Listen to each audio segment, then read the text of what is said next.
I welcome you all back to another session of A Knight's Tale. We are now on session 8, and last session our players faced the creatures that they were supposed to. They didn't have to delve as deep. They faced off against 3 Gregs and came out victorious. Congratulations to our players. We witnessed some rather unique spellcasting, and Knell just being the tank, essentially, and taking most of the hits. But if we also remember, last session, our group gained a companion. A giant spider that's not quite an adult yet. They have named it Webby. And there's already a discussion of, well, keeping Webby around for quite some time. But anyway, the battle with the Grix is done. And you have all retired to the small side storeroom. Here is barrels of pickaxes, useless stones, boxes filled with supplies, and the occasional stack of wooden beams lying around. In the center is a fire pit that either one or more of you have stocked up with some of the wood that was around, allowing a gentle flame to burn, creating warmth and light. Gillie is in a bit of a state, having come out of the haze over the mind, of the mind, from their greed. They had spoken not quite directly to their god, but through conduit, and gained enough courage to enter back and help with the Grex. But as I said, all is done now. You have completed your job, yet some of you are hesitant to leave, thinking there are still things to do. But one question remains in perhaps everyone's mind, bar Webby's. Why was there 3 Gregs? There was only 1 sighted. Where did the other 2 come from? This is the question that you are pondering as you all sit around and take a rest.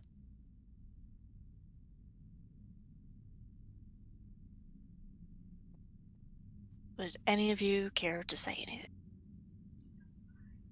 Gillie would actually, at this point, like to probably get up from where he's sitting and go back towards the crystal cave after hearing about the religion-based things, because he remembers his god had told him he was supposed to be here for a reason, and if there's something religion-based, that might be why he was supposed to be here, so he wants to go check those things out.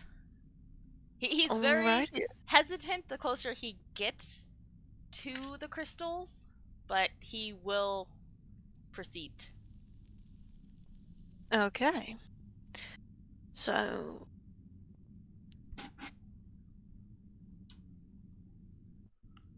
go on to the crystals. Anyone else care to do anything? Knell wants to go take a bath in the waterfall room. Fair enough, you can go take a bath. Covered in spider blood. You taking Webby with you? Sure. I don't know how spiders like water, but maybe she's thirsty. She's like hovering around, taking a rest. Seems quite happy. Did Gillie try to sneak away to the crystal cave, or did he just flat out walk there? He just flat out just up and walked. He didn't say anything. He just got up and left again. So you honestly don't know what he's doing, but you probably all assume it's going back to the crystals. Kiira would like to check the cave where the two bricks came from? Okay, it's not particularly a cave. It's more the case it's a tunnel. These are where the two collapsing tunnel entrances are in the north side. So they came from there. But she doesn't know which way they came from? No, you don't. She would like to investigate and see if she finds any scales or anything that, or an entrance where they might have come from. Right. Are you taking anybody with you, or are you going on your own? Kiira's going on her own, unless someone follows her. Salvia will be worried about her moving around after everything.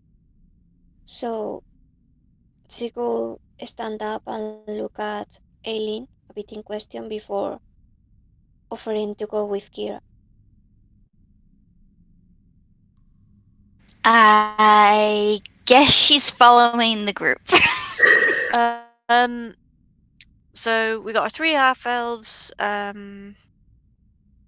with Hickory, just to establish where everybody is. Knell's taking a bath. And we've got Gillie investigating the crystals, correct? Just to make sure we got everyone where they're supposed to be. Or where they want to be, rather. Yes, Gillie's in with the crystals. Okay.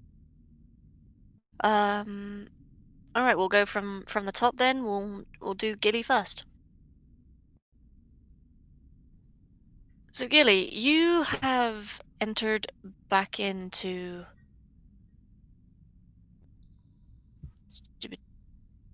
Wait, thank you.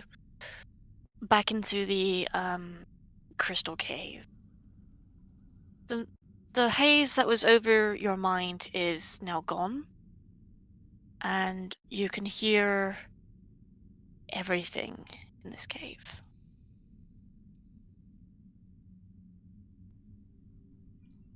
He stops at the entrance first to just kind of take in the sights of all the crystals. Oh, rhythm, you need to go down. Oh, crystals. Why so loud? Okay, that should be good. Hopefully. Okay. And as he looks around, he'll approach the egg-shaped things, because assuming others have gave him details, he would probably assume these giant things in the middle of the room is what they would be talking about. Had Alyn and Hickory stumped as to what they were. You do see some evidence on the cocoon in front of you where Alyn and Encat had... ah, God! Done it again. It's because I can see the member thing. Alyn and Hickory had experimented on trying to either break them or move them. They're quite firmly stuck to the ground. He would go over and first just touch it to see how it felt himself. Okay. I don't like how she did that. What do you mean? What do you mean? I didn't do nothing. I heard dice roll as I touched it. That was me putting my pencil down. Sure. Okay. I did not touch the dice. Anyway, I need to... Where is my... I swear I had a description.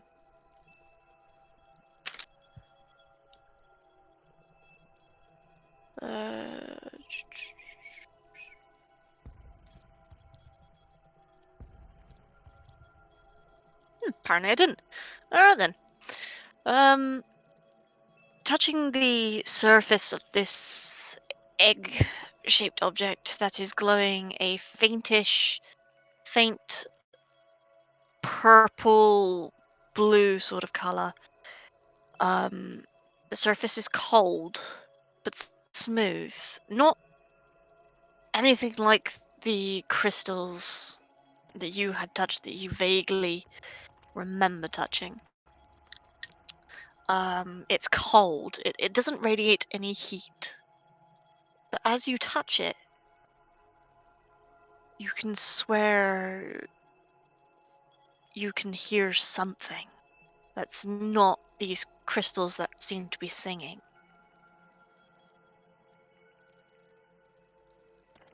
I would try to, like, really listen then. I'll close my eyes just to, so I'm not having to see anything, but trying to hear if I'm starting to hear something. Mm-hmm. And would I know anything about these in all my monthly studies?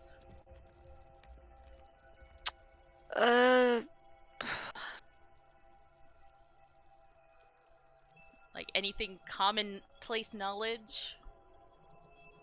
The only thing that you know is it's rare. These things are completely rare. The last one that was documented in religion was over 50 years ago. Nobody knows what happened to it. It's now gone. But that was the last time anything like this was seen. Sorry, I'm sorry. I'm laughing because of Hickory. Should mute myself. But now I really want to, so I'm really scared to look at that out of character chat. So, Gillie's going to proceed, if he doesn't hear anything right off the bat, to not slam his face like Hickory said, but to put up his face up to see if he can see anything in it. Okay.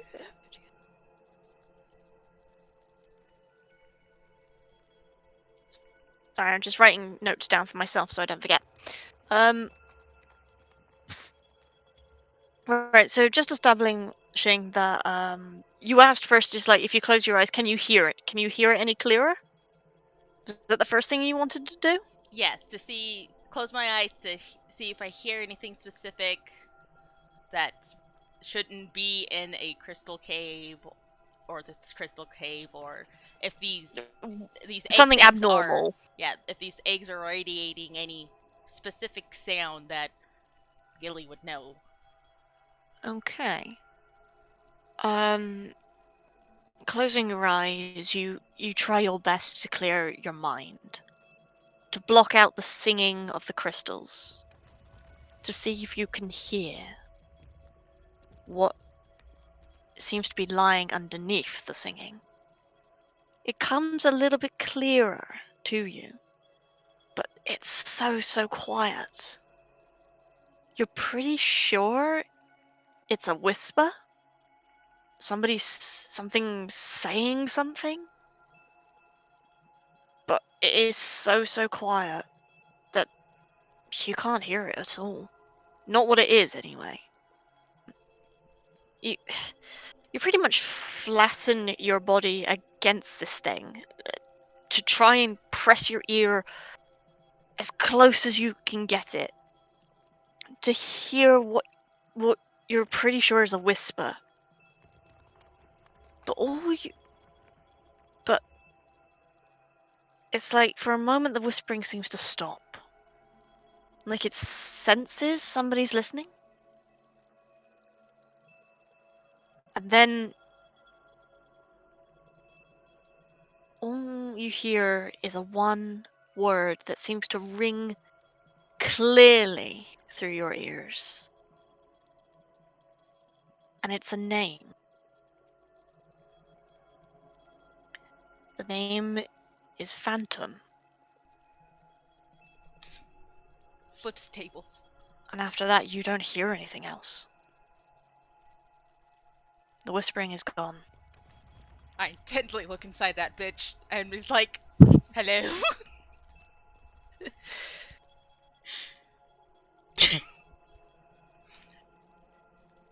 I will intently look inside the crystal. Okay, are you actually saying hello? Yes. I'm looking at it like, hello? Okay. The brightness this thing is giving off does make your eyes water. It is so intensely bright, despite the colors that it is. But there's nothing in it. It seems like it's solid all the way through. There's nothing inside, but you can see through it.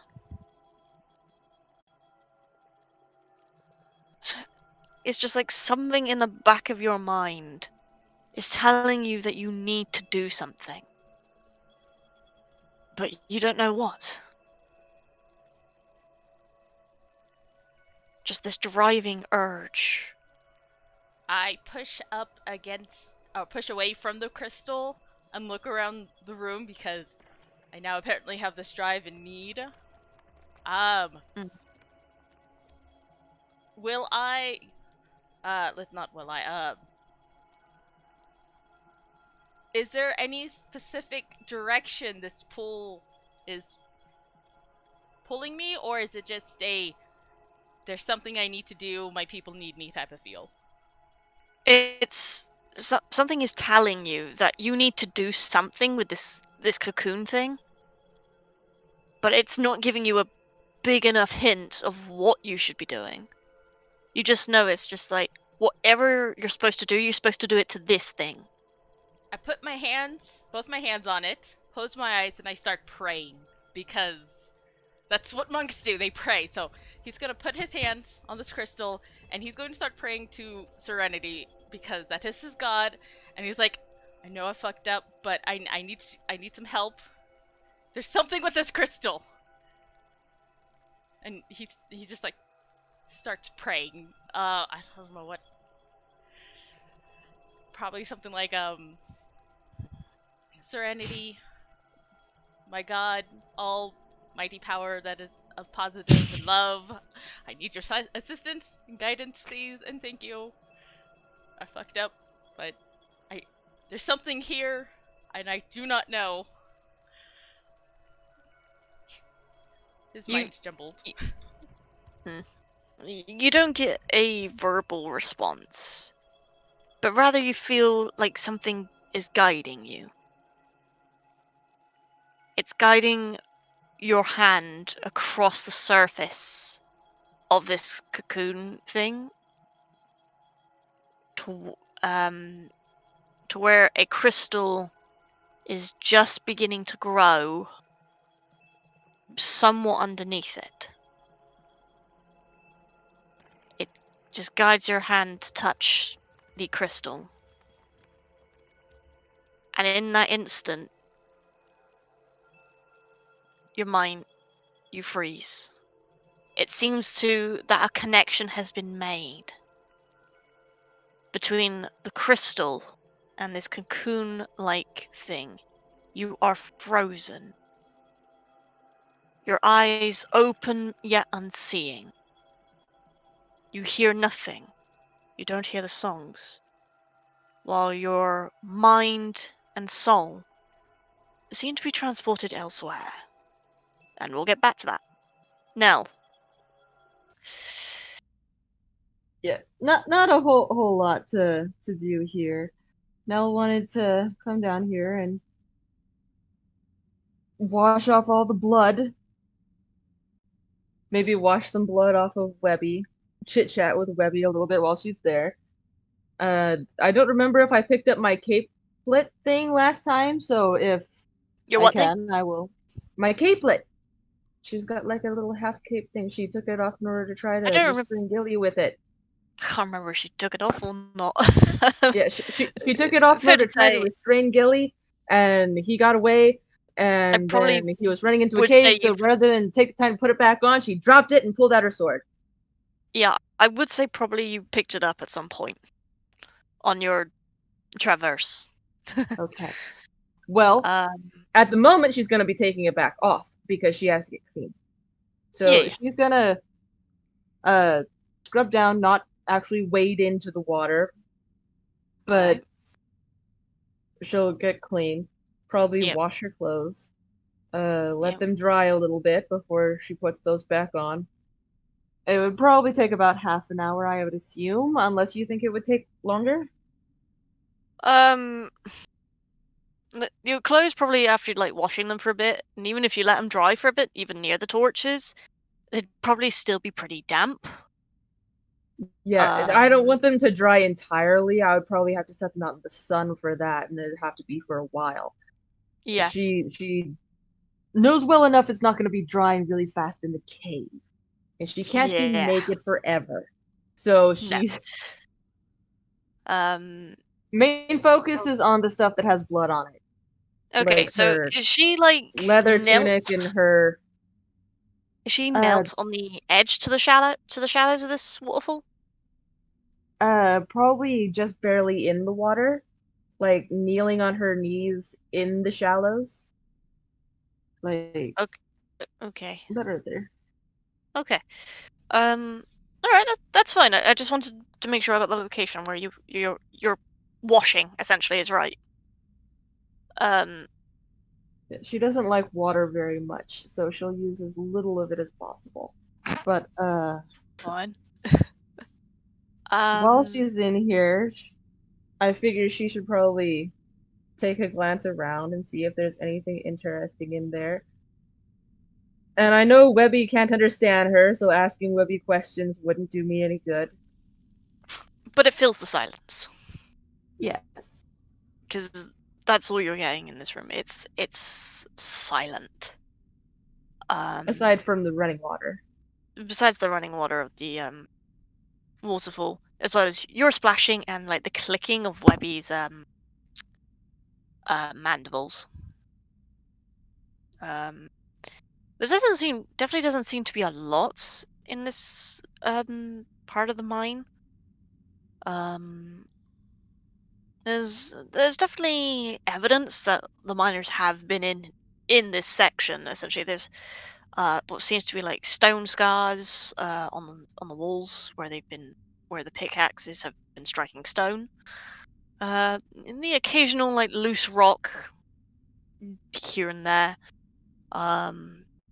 around. Let's see. Curious thing though is just like as you're like washing, see Webby out of the corner of your eye. Seems to be like staring intently down into the water. Seems to be like doing some hesitant movements, apprehension, as if, but not entirely nervous. Definitely seems to see something. That's odd. I will inspect what she might be seeing. Okay, so this Like, is what in is the it, Webby? And look over and see what it is. Yeah. So if you move Webby forward, so they're just in the shallows. So Loading. bit further, Further. little bit further. There you go, just there. So Webby is about there, and it's just like with her size. Yeah, it is a she. Um, she's quite a bit taller than obviously the depths of this water. As you step in, it's like the depths go from what's shallow to almost deep. So it's up to your midsection. This thing seems to go a lot deeper than it looks. The water is somewhat clear, but closer to where the water is splashing, the more clouded it seems to get. However, focusing intently onto where Webby is watching, seems to be like trying to not retrieve something, because it's like she's just like taking her two front legs and just like pouring almost at the water, just like trying to get something out. But whatever it is, Webby can't grab it. Oh, Webby, did you drop something in the water? Oh no. Okay, I'll help. Okay, but only these once. And Knell will try to go deeper into the water to try to grab what Webby is trying to grab. Okay, it takes literally a couple of steps for this water to rise up to your shoulders. Wow, that's really deep. Knell is tall. Yeah. It's pretty much if Knell can feel with her feet that this seems to be on a slope, almost. And where I probably would say she's on like a diagonal kind of stance to get what Webby's guessing at. Her probably her left foot feels like it's one step off of an edge. There is an edge there. Whatever's beyond that is a lot deeper than where she stood now. So, I would like you to make a dexterity check to see if Nell holds her balance on that edge, because the rushing of the water from the waterfall is pushing at you. It is quite strong. Oh, shit. I rolled confidently because dexterity is my best trait. And let me guess, it I just rolled bit my you in the pretty butt. green dice. It bit you in the butt, didn't it? It's a natural 1. Ouch. Adding the dexterity modifier? That would make it a 5. Yeah, that's not good. You begin to like tilt yourself to reach down to where Webby is pouring at this water, and that's all you feel for that few second. It's like you reach down, you feel like your fingers graze something, but then your left foot gives way, and you plunge into the water itself. Can Nell swim?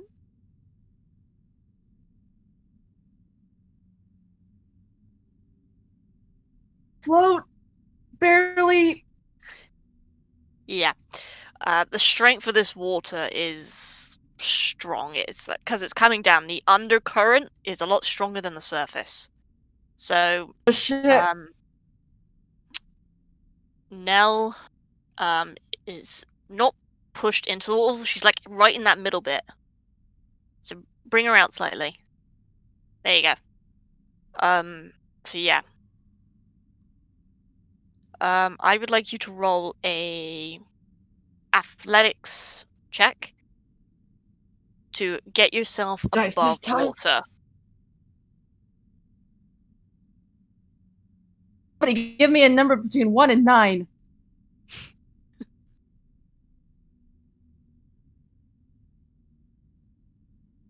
So what did you roll? Oh, I'm trying to pick a dice. Oh dear. Nobody's giving me a number. This one. Fuck! It went off my table. I'll roll this one. 3. Fuck, what's my athletics?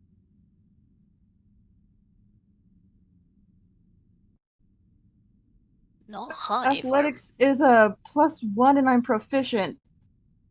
So, Add your proficiency bonus 6. as well. 6. It's barely enough to get your nose above that water. Your muzzle, essentially, that your nose and your mouth is above water, but that current is dragging you down. It's a constant fight. What is now? Flipping the fuck out, probably calling for Webby, like, ah, no, Webby, help! Okay, I need you to roll an intelligence check for Webby. Does Webby understand that you are crying for help? Oh, I rolled 17, but it's -4, I think, for Webby's intelligence. Should be for a giant spider. Yeah, -4. So, 13. That's high enough. Somewhat. It's like briefly when your ears pop up, you hear like the clicking of these mandibles going quite quickly. And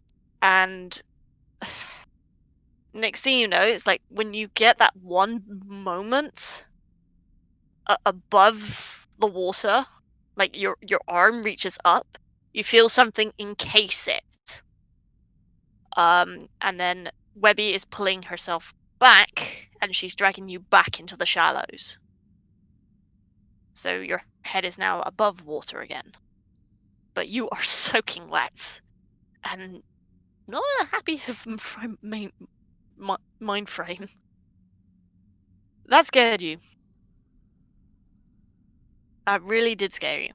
Really important to you, Webby. I do not want to get it. Someone is just like you got the clicking of the mandibles, and you just feel like this leg is on your head. It's like Webby's trying to comfort you in her own spider sort of way. I'm going to sit there for a moment and hug one of Webby's legs and be a very sad cat. and then I am going, after I've calmed down for a moment, I will try to get the water out of my fur because it's awful and I don't like it. It's awful. Yeah, so pretty much it's out like of the water. You tried to retrieve something and almost drowned. I'll probably have to ask somebody else if they want to go in there and get it for Webby. We will get back to that while we leave a somewhat soggy kitten to dry. Kiri, Alyn, and Salvya. You're next. Ugh. Watching this stream. Okay. The three of you are back in the main somewhat chamber. The two Gricks have thawed out. So there's like two additional visible dead Grick bodies. Very much dead. Bit wet. But not rotting or anything like that. They're just a bit wet. You see plenty of barrels around, crates. You see two beds nearby. Perhaps that might be of use later for you guys to sleep, or not, depending on you. You see stone scars all over this main chamber of the mine, where the miners have been. Kira, you wanted to investigate the tunnel to see any evidence of the Gricks?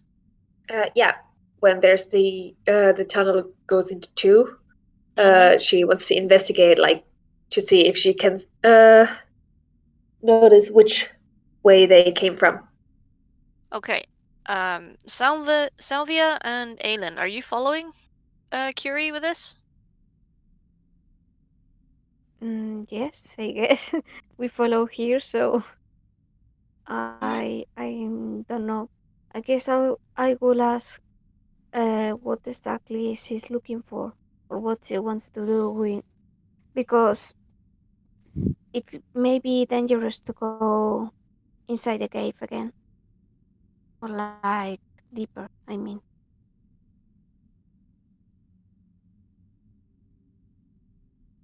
According to the miners, these two caves were collapsed, but the Greeks came around this way, didn't they? So there might be a way to their nest.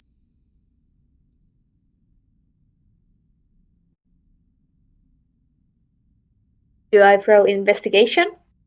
I was just gonna ask if Alyn was gonna put any input on this. She's just listening and staying out of the way. Fair enough. Okay, if that is the case then, Curie, roll in investigation.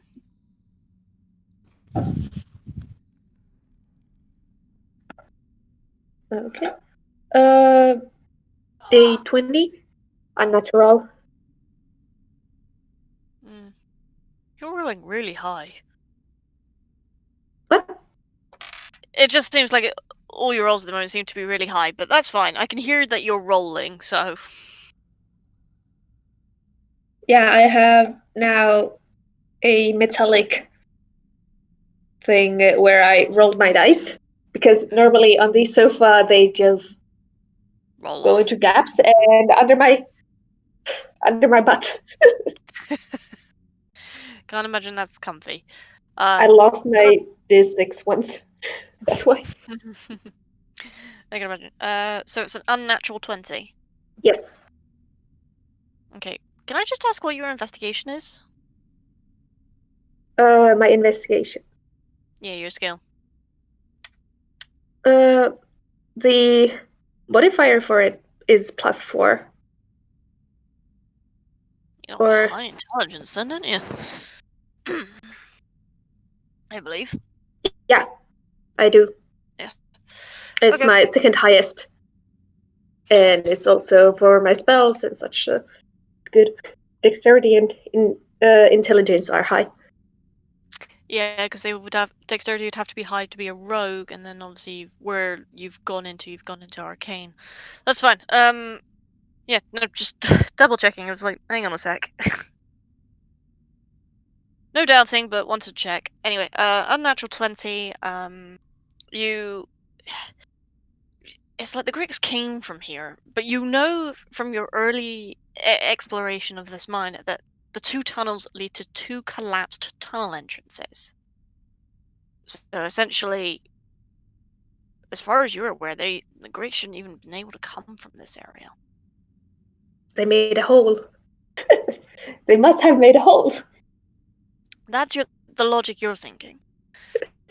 Looking around on the ground for like any sign of like a metallic green or perhaps even a bit of yellow from the belly, you see neither. However, you do see indications where the Greeks have come, and they seem to come from the tunnel in front of you, directly in front. The ground itself is not flatter, essentially, but like any of the smaller rocks seems to have been scattered.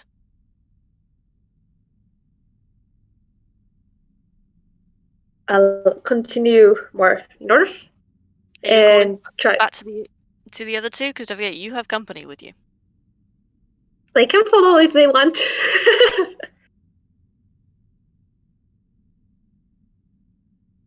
I'm just looking around if I see anything while I'm continuing that way. Alyn or Salvia, follow Kiira, or are they just standing there? She's just following wherever else they're going. So Okay, they so need to be moved too.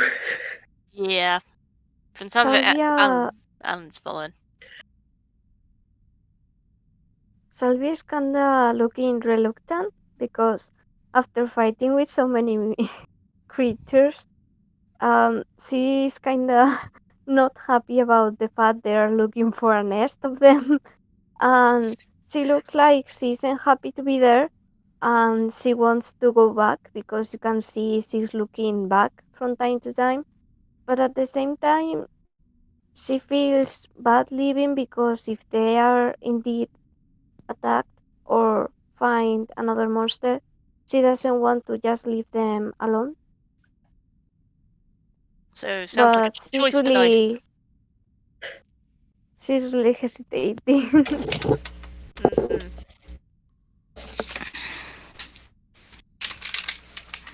So does Kiri or Aelin say anything to Salvia to encourage her to follow, or No, Kiira was thinking of going by herself, but they just tagged along and she's okay with either way. Alyn has been useful before, or she has gotten used to Alyn following her already, so it doesn't make a difference as long as it isn't Illy. fair? I think Gillie's got her own troubles at the moment. Yeah. Or hit there. No, his own troubles even. Aelin just kind of looks back at her but doesn't say anything. We're the quiet gang. Fair. Okay, so essentially, Salvia makes it. It's up to Salvia. Does she carry on or does she actually back off? um, uh, I don't know. You're on an I'm adventure. sorry. There's no reason to Throw be sorry. dice. Essentially, it's either you make a conscious choice, or I make you roll 2 dice. Because you're a bit at an impasse. There's no wrong answer, Scarlet. Just No, pick there's the no wrong options that you answer. think would be fun. Yes. Anything that can kill us and anything can be safe. You just noticed that from Knell. Mm,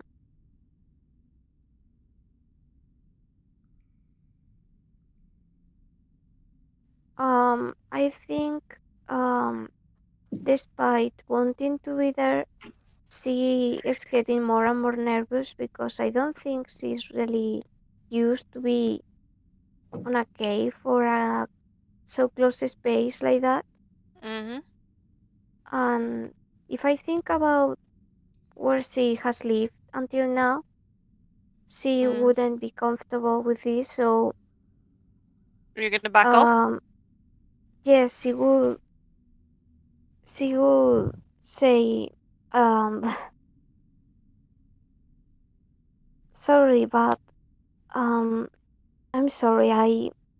I don't think it's a good idea to look around here. I think maybe we should go back."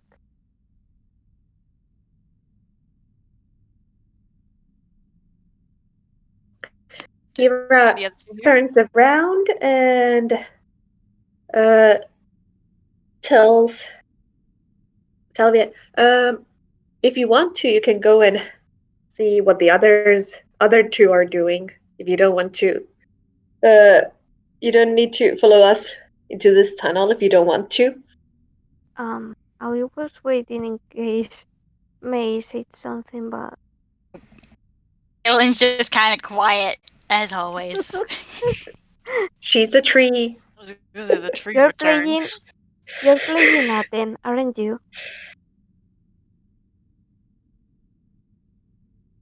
So Well, yeah, this isn't a I wouldn't say this is Kiri trying to persuade Salvia. It's saying it's a reassurance. It's like, yeah, you can go back and find the others if you want to. You don't have to follow.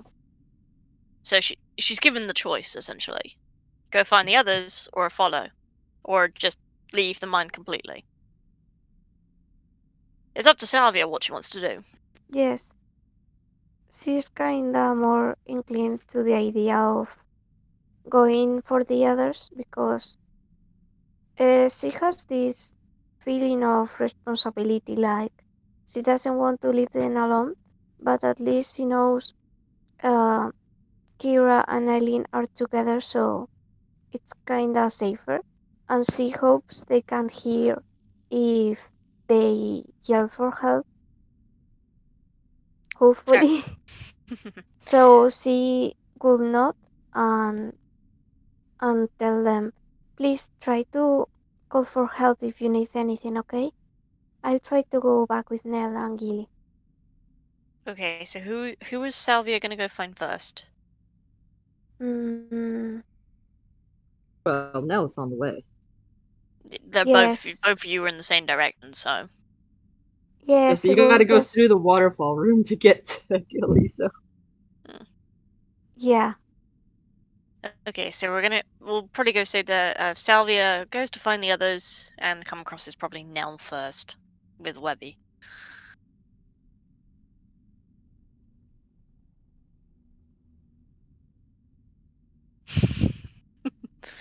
So yeah, when Salvia gets there, you see a somewhat worried-looking spider and a soaking wet Knell. But we're gonna keep with the other two. Okay. What Kiri has somewhat discovered when she heads up into that tunnel is that from the walls, these deep cracks have appeared and are leading towards this center point almost. It has made made the path very uneven, dangerous. There are rocks around. Plenty of evidence that essentially Grix have been through here. The question is, does Kiri continue to go forward despite this? Are the cracks even on the ground, or Yeah, only on the walls? they're coming from the walls and onto the ground. Essentially, they're covering this place. They're covering this entire tunnel expansion. She goes closer and kind of carefully stepping on her next foot to make sure that the cave doesn't collapse under her. And she tries to see how deep the cracks are. Okay. The cracks themselves are quite deep. They're incredibly narrow, so nobody can fit down them. But they're definitely a cause of a vibration of some sort, where the rocks have just given way. The terrain itself is incredibly uneven. The closer you get to one of these cracks, the more rock seems to fall from one of the cracks above you, or like from the cracks below on the floor. Either way, this tunnel is incredibly dangerous.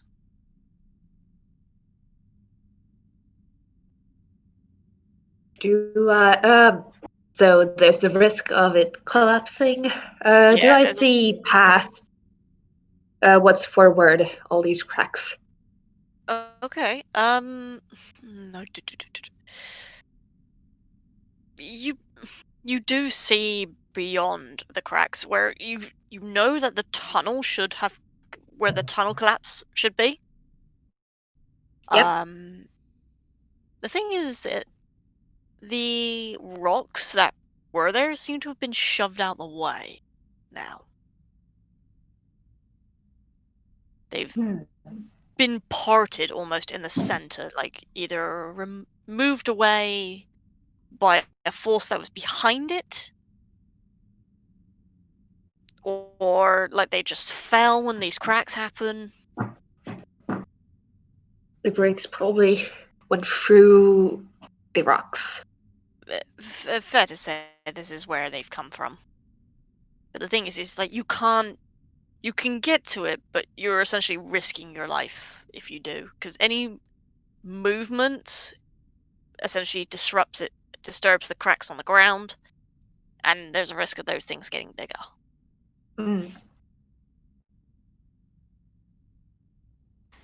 Alyn watches what Kiira does, seeing she doesn't particularly want to go over this, but she doesn't want to leave Kiira alone.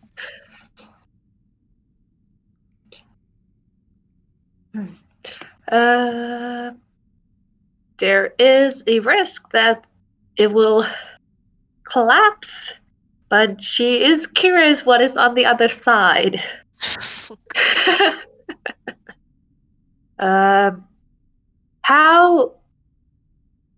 For how many meters or how long is the distance of these cracks? What do you mean? Like how long are the cracks, or like the distance between you and where the Grix came from? Are these cracks in this cave area like in a meter area or a few meters? Like, is it like this one? Like for how long the tunnel is? These cracks cover from the tunnel where you entered this tunnel right up to where the Grix entered. Okay. Essentially, it's like you've got the biggest cracks coming from the base of the walls on the floor, and from those bigger ones, you've got smaller ones coming out of it. Kiira will investigate the roof if there's anything that is very loose and about to fall. How much is there? Yeah, there's plenty of cracks up there. Looking at it, it's like any of it could fall at any given moment. It seems to look stable, but there's no guarantee that's going to stay that way. And just as like you're looking at it, one of the rocks falls and creates another crack on the ground. It's a fair big-sized rock. Would there be any... the miners did have kind of these stakes and stuff to keep the walls from falling. Is there any materials left here that Kiira could go and as I grab?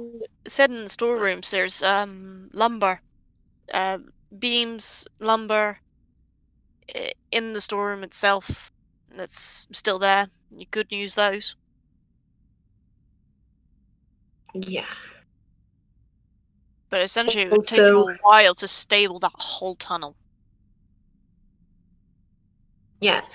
Kiira might want some help from Webby, actually. If Webby could stable the roof, and she would put a few lumbers on the to keep it a bit more stable, then she could go quietly and very carefully across, perhaps. Okay. It's just bearing this in mind is like at any point that you're doing this, another grit could come out of that.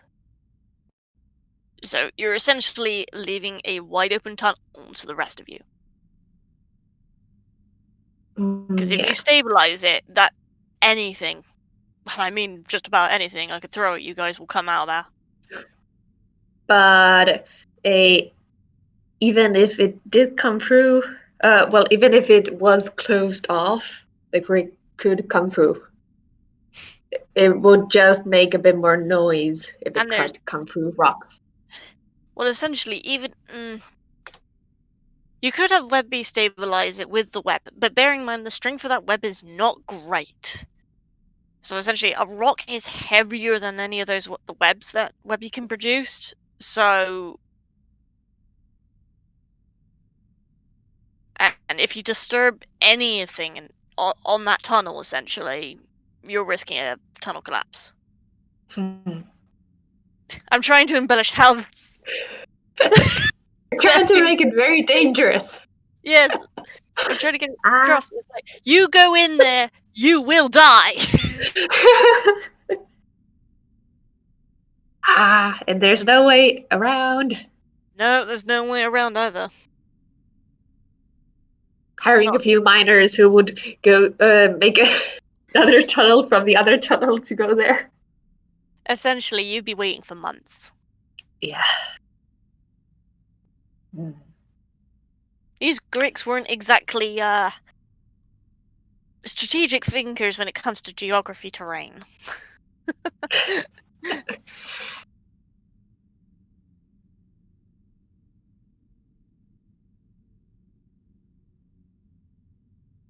Does Alyn do anything?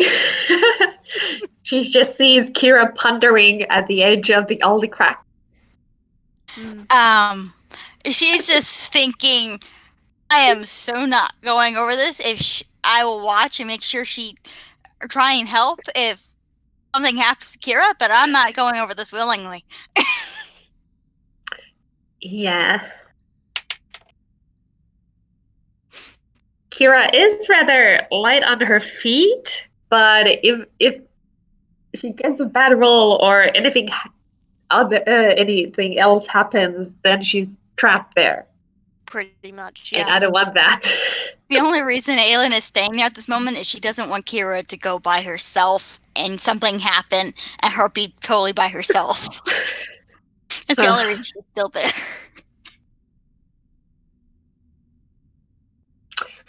Well, given up her investigation for now, she turns around and starts heading back to the bigger area. Thank God. Knowing Kiira, she'll probably think of something else. To get the poor dungeon master a headache. We're gonna head back to Gillie. We remember Gillie is in somewhat a frozen-like state. Her eyes are unseeing. His eyes are unseeing. He can't hear the crystals. His mind and soul have seemingly transported themselves elsewhere.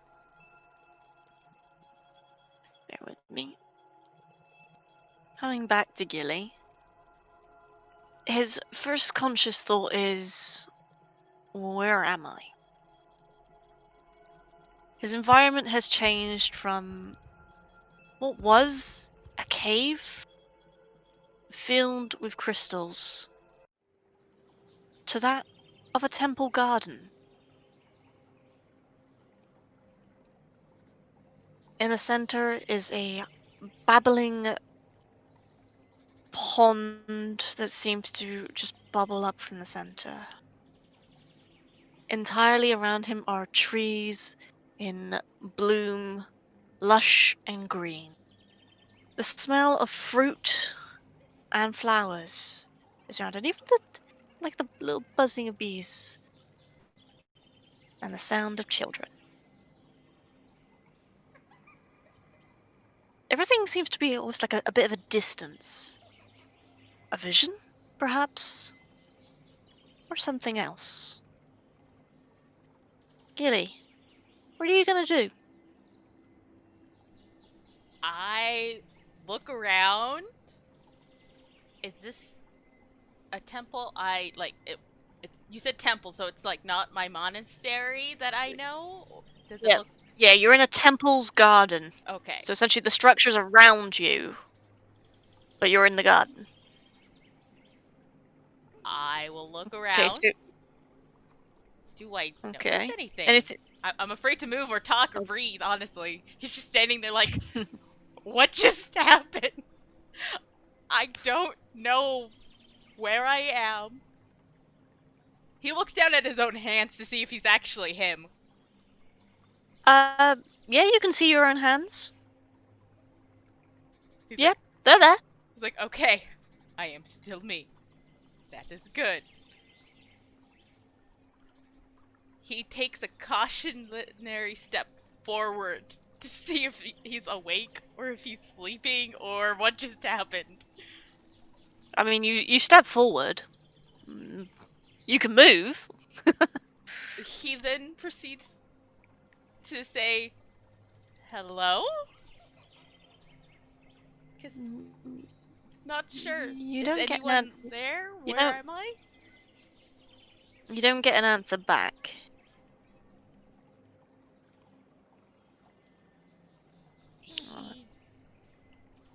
He doesn't know what to do. He's just kind of looking around. If there's no like feel of anything, he's going to I guess go towards the temple cautiously. It's more of a anyone here? I don't know how I got here.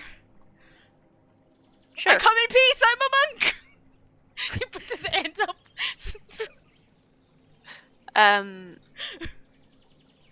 Okay, roll perception, because that was the first thing you wanted to do is roll perception.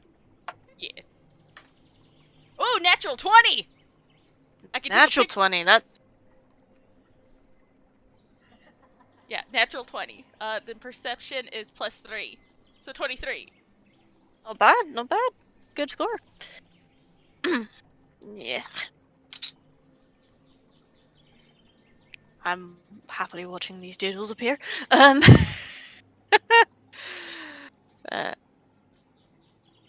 You look around, and even though you're stepping on this grass, and by logic, grass should flatten, but it doesn't. As you step off, the grass is still stood upright. Absolutely fine. You can still vaguely hear children, and the noise of that laughter attracts your attention. You follow it, and eventually you come to stand on like a bridge, a small wooden bridge, similar to what you would get in a somewhat a Japanese sort of garden, or Chinese. I can't remember which one it is. Either way, it's not a sand garden. The water is clear. You can see fish babbling along. But just beyond this bridge is more of the garden, but seems to be a semicircle sort of barrier of sorts.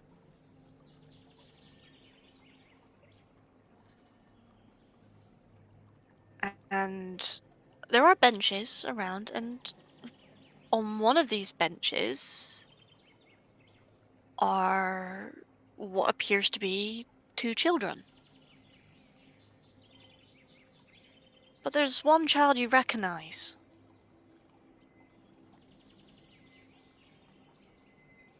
I gasp loudly because I have a feeling I know what it is. The child that you see looks awfully similar, or even exact, like Serenity. I knew it! He gasps loudly. But he doesn't know if he should move, if this is a dream still, or he's very unsure, because last time he saw his god, he was fully grown, chest open, it was just a great sight. But now it's a child, and he's just like, it's my god. Essentially, nothing about this Serenity has changed. The outfit's still the same, the crown upon their head, their eyes, the way they look, everything's the same. The only difference? They're smaller. A lot smaller. But the other child piques your interest. That seems to be talking. Shy. Essentially an opposite of Serenity. The pair seem to be talking and laughing. The opposite of Serenity has white hair as bright as the moon on a full moon night. Seems to glow, almost ethereal. Their robes are a mixture of dark purple and a pale blue, almost definitely symbolic of the night. Like Serenity, they also have a crown upon their head, but you can't quite see anything that makes it different, other than it's the same metal, same color of metal as Serenity's. They're just laughing, enjoying themselves. And then the opposite seems to ask a question to Serenity, and you hear it, even though the distance is quite far between you and them. You'll protect us, right, brother? We'll protect each other. Forever? And you hear Serenity agree. Of course, brother. Together forever. And the scene is cheerful, even as it begins to fade. But as the scene fades away, you feel yourself grow heavy. And then all you hear is a scream.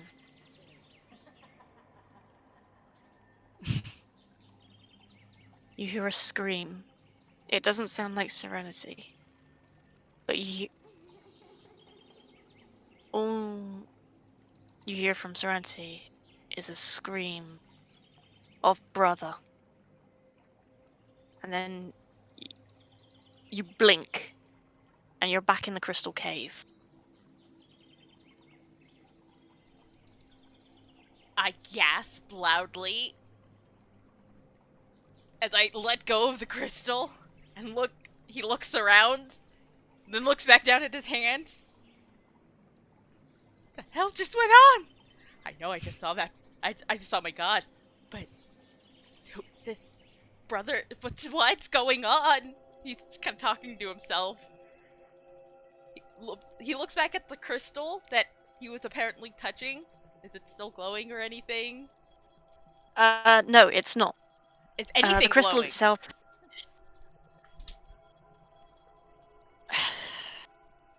The bigger crystals are. Not the big ones, but the glow itself is dull. The singing that these crystals seem to have been doing quite loudly, it's now almost a whisper. Like the energy in this cave has died. Down to a minimal level. And the crystal that you had been holding while touching this cocoon is now not the colors of blue and purple, but instead it has darkened to black.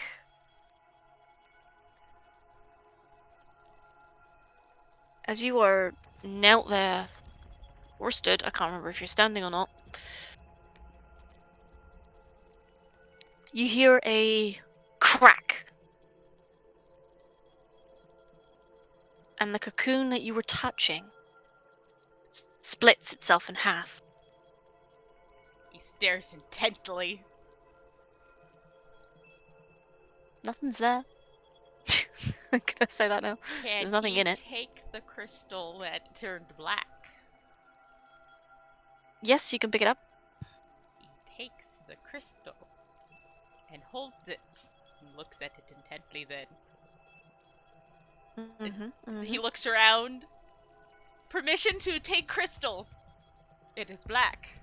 I feel like I should take this crystal. He's just kind of talking to an empty room. Yeah, you're talking to an empty room with one of these cocoons cracked in half. He leans closer to the empty cocoon. Can I take your crystal? You don't really get a response. I'm going to take the crystal. And then he pockets the crystal. I've lost my paper. Where did it go? I need to write down I have a crystal now. I'll find it later. I'm so lost at what he should do now. He's kind of just stunned. I think he might sit there for a moment and meditate on everything that just happened. Does he still feel that like his people need him, or no? The urge is gone. The urge is gone. Yep, all that yearning, everything of that seems to be of ethereal, celestial sort of nature seems to have vanished. Okay. Then... I don't know. Just because everybody else has done it, Gillie's gonna go look into the hole. Because why not? Alright. He's gonna go... How close are you to the hole? He's going to move away from the crystal, eyeing it suspiciously as he goes over to the hole to look down and peek. More cautiously than anything, just, there's a hole. I kind of vaguely remember now looking down into this hole. I guess I'll take a peek into this hole. Alright. As you look into the hole,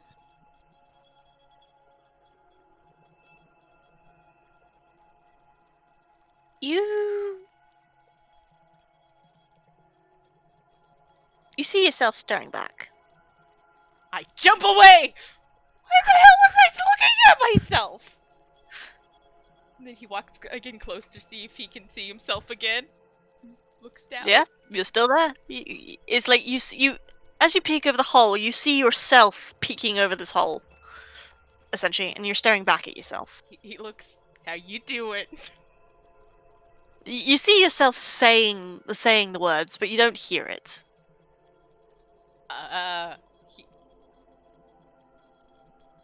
He gets closer, kind of.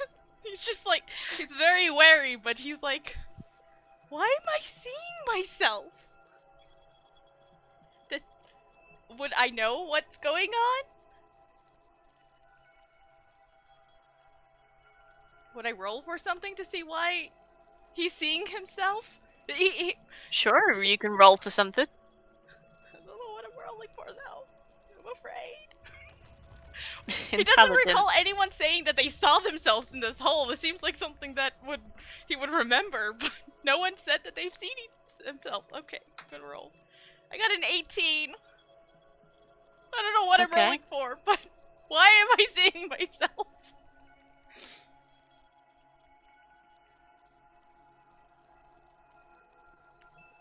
Okay, you stare at this hole. You stare at your own reflection. And the longer you stare, the closer you seem to get. Oh god, I'm gonna fall in this goddamn hole. I have regrets. No, like this vision of you is getting closer. And then it seems to spill over and wash over your feet. Water. Oh shit! Water is rushing up and spilling over this hole.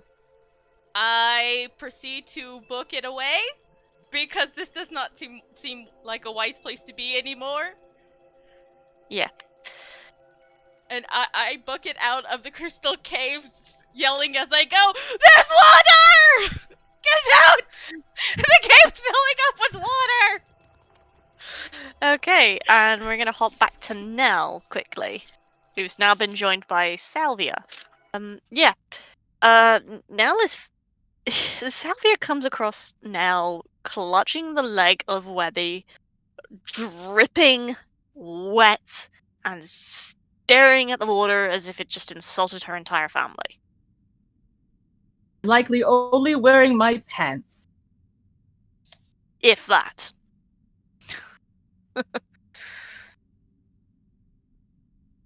Yeah. Webby is giving clicky sounds, very anxious, but still staring intently to where she was pouring pouring at the water earlier. In the moment she enters the cave, she will look around, hoping to see anyone. And when she sees Knell, she will wave, but look at other floor or somewhere else. Because I think I heard you saying she was only wearing her pants. Pretty much, she's a soaking wet, head to toe. So she will rush to look down, but at the same time, she will be worried. Like, I don't know. Well, I don't know if she. I mean, can she see her expression from where she is? You're looking at the ground, aren't you? Yes, but Yeah, no. If when you're looking, if you're staring at the ground, no, I mean, Sally ain't gonna see anything. no, I mean previously when I look around the cave, I had to see her. Yeah, essentially she's looking fairly frightened, and also like staring like intently at the water as if it's gonna jump out and bite her. Okay. Because I was wondering if I just saw her from afar, or if I could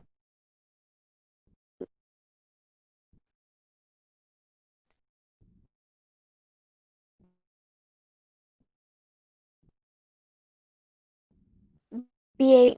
I mean, since I know I want Really to say she looks shaken fairly and clinging onto distressed. Webby's leg, and Knell is very emotive, so she is always wearing what she's feeling on her face at any given moment. So Okay, so she will look down, but at the same time, she's worried about seeing the distress and houses clinging to Webby, so she will start walking closer and ask her, Knell, what happened? Are you okay?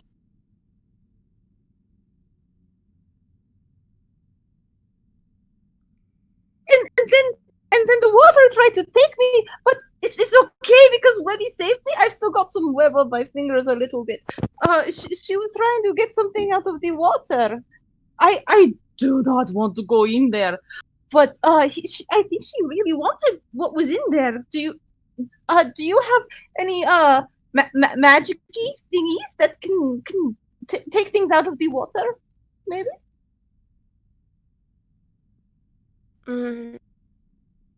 I don't think I have a spell for that, I'm afraid. I have my Ray Frost, but I could likely at most froze a little bit, and with the waterfall it couldn't last. Anyway, are you okay? I mean, I have a blanket in case you want it until your clothes get dry, and then we can think how we get that thing. Be getting your blanket all wet. I've got stuff I could use if I needed to. It is a little bit cold when I'm all wet. Do She'll remember try to that you brush left more of the all water off of your her. do remember that you left all your sleeping supplies in a tent back at the camp. No, I did not remember. About that either. So I essentially, figured it's like you guys told me that you packed it all up, but you didn't say you took it with you. Well, I So mean, in my equipment, I'm supposed to have. I mean, I don't know if I would have taken that, but one thing is my bedroll, another is my winter blanket.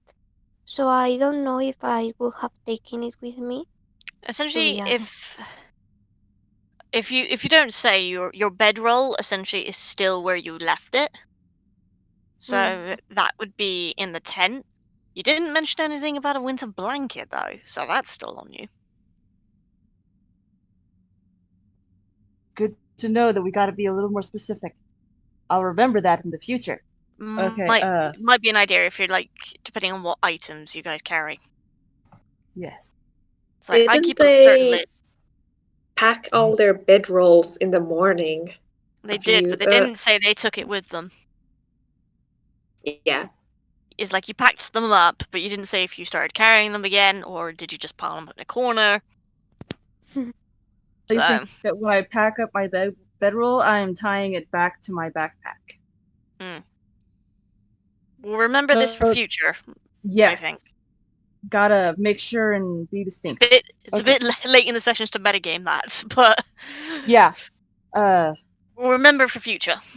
But yes, Salvia still has her winter blanket with her.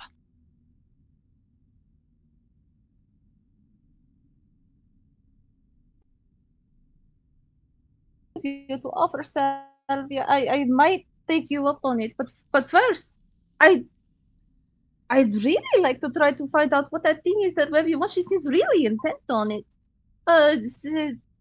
Yeah, Webby's How trying to move forward away from Knell to go back into the water to try and get this thing that she wants. But it's like at the same time she wants to stay close to Knell. Salvia, how do you feel about water? And Knell is standing in, like, right in front of Salvia and talking to her. She doesn't care at all that she doesn't have a shirt on. She's covered in fur. She doesn't care. Well, that's a fair point, I guess. As long as she's got Uh, her pants on, because if her tail goes too high, she'd show people her butthole, and she wouldn't like that. But yeah, she's got her Wow. pants on.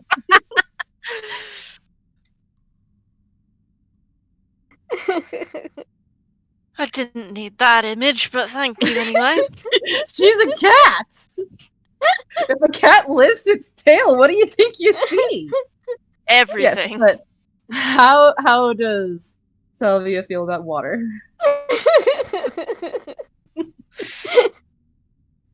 One second.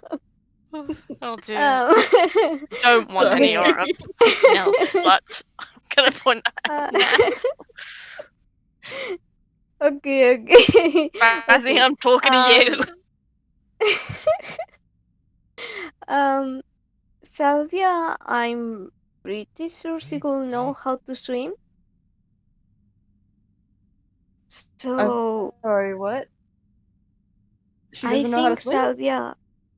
Salvia knows how to swim. Okay. So first she will try to take out the blanket from her backpack to cover Nell, mostly because it's cold in the cave, and she thinks that when after she tries to go herself into the water, if it's since she doesn't know what else to do, they can go outside because well, is it still daytime? No, it's definitely nighttime by now. Yeah, it's well into night, but the only one who's actually aware of that is actually Kiira.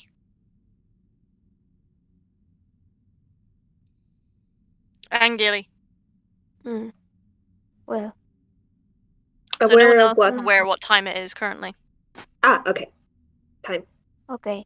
Then she wouldn't know, so she will just think about helping Nell, Mhm. then look at the water and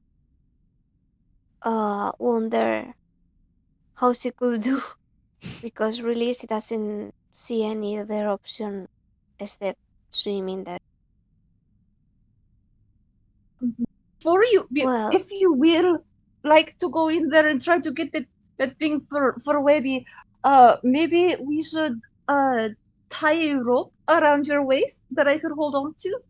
There's the water there is it drops off very quickly, and it well, like I said, it tried to take me, and it wasn't very nice.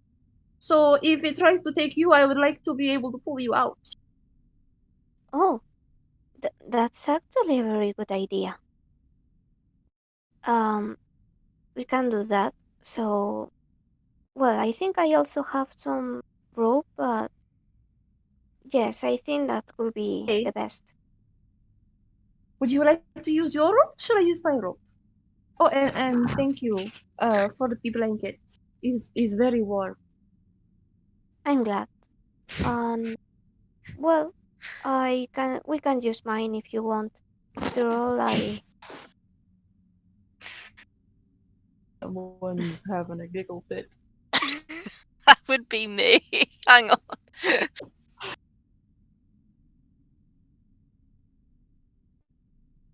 All right. Here. Let me try to tie it around your waist. Unless you know how to tie better knots, I can try. My papa taught me how to tie knots and things. Oh god.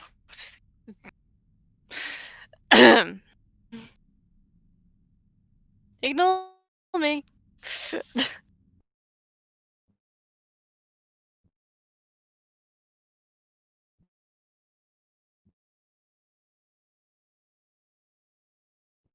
Ignore me, my okay. mind's Oh, being naughty, rude. naughty Put it that Jen. way. There's it. There's it. Leave me alone. You can only blame yourselves. Where's my tools?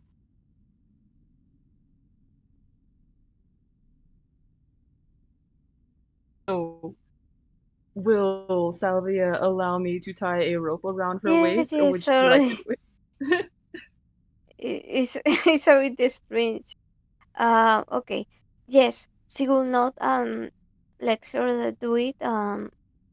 She will look in admiration at the fact she does know how to do different because she may know the basic ones, but How to weave, so she can tie knots fairly well, I would think. I Do I have actually to have. roll anything for tying a knot? Indeed you do, because I actually have a book for this. Oh, joy! Yes. Tying knots. I have to move things a little bit. I need a dice. That one's mean to me. I'll try this one. Right, I need you to make a sleight of hand roll. Sleight of hand. Do I get any kind of advantage or proficiency or whatever because of my You're weaving weaving. background? You get advantage. Okay. Well, what is my sleight of hand? Do.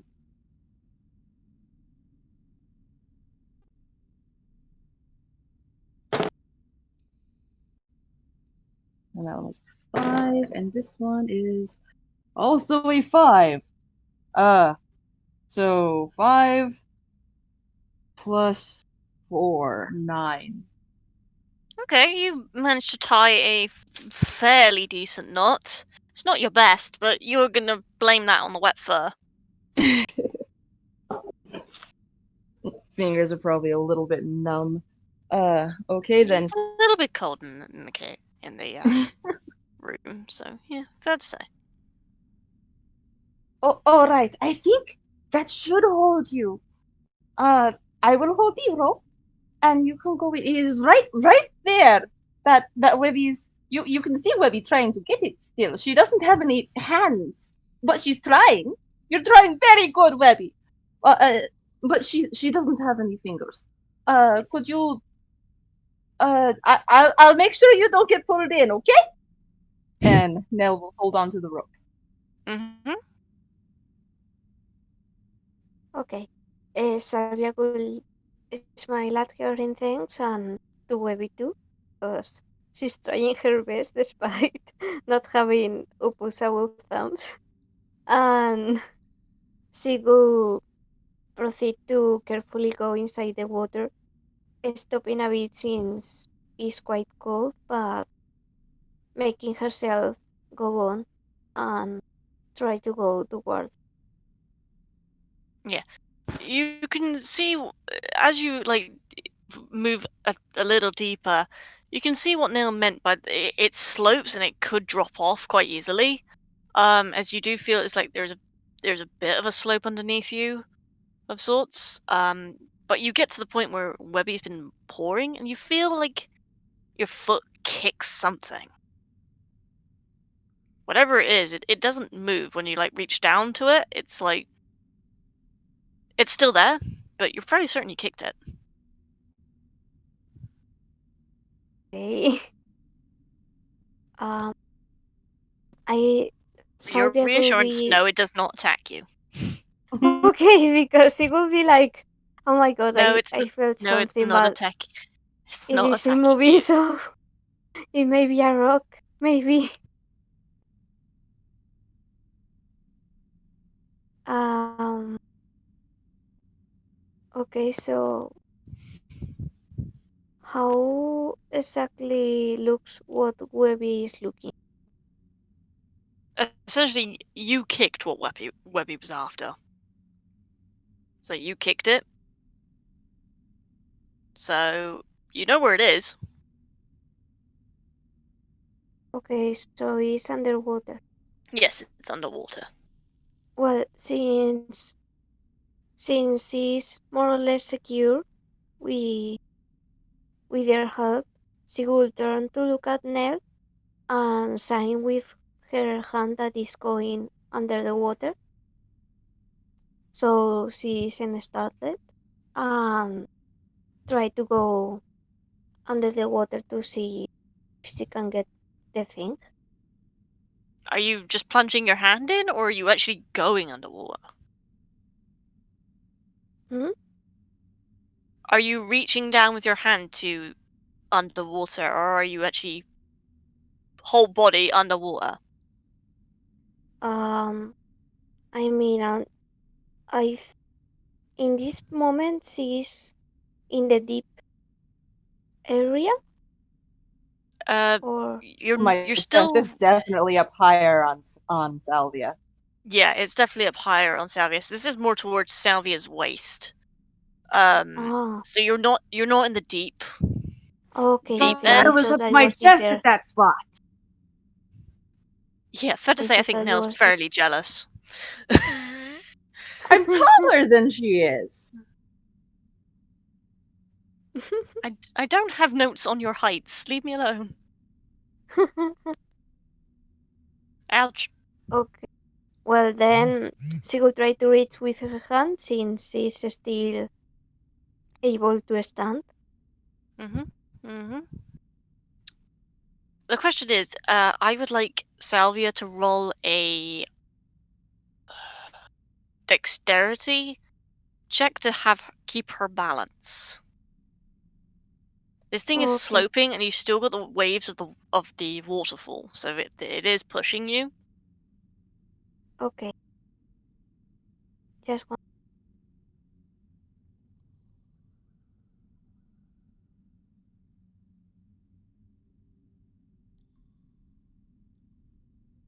This is not fair. Okay, I got a 4. Okay, you got a 4. Fair to say you do slip. And you do land on your butt in the water. And you slip further down slightly, so it's like your feet are hanging off of this lip at this point, but you're still like in like your upper body's in the shallows. Due to Knell holding the rope, so you haven't been dragged under or anything. It's just like your whole body is now wet. Okay. The water is strange to me. But put it this way, you can feel the object now that Webby was after. I will not complain about the strange water, because that's a good thing. So I can pick it up? You try to pick it up, but it seems stuck. Are you alright, Salvia? I saw you fall down. Are you okay? Did you find it? Yes, don't worry. It's just really slippery here. And yes, I think I found it, but it seems to be stuck. Can you get it out? I don't think so. I don't know if we could use something to try to get it. It seems quite stuck. Who has a pickaxe? Yes. I think Salvia was one of the people who had a pickaxe. Was she? Yes. I know that Kiira was. Yeah, Kiri's got one. Yes, I remember at the beginning we say that. Then I don't know who was the one who gave Kiira the other one. So there should be two pickaxes. Kiri's got one. But well. Who's got the other? Yes.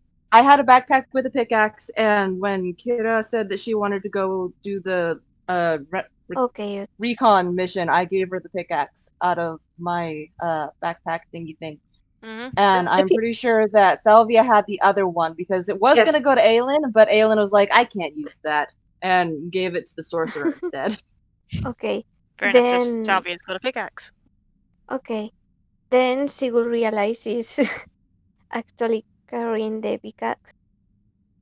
And well,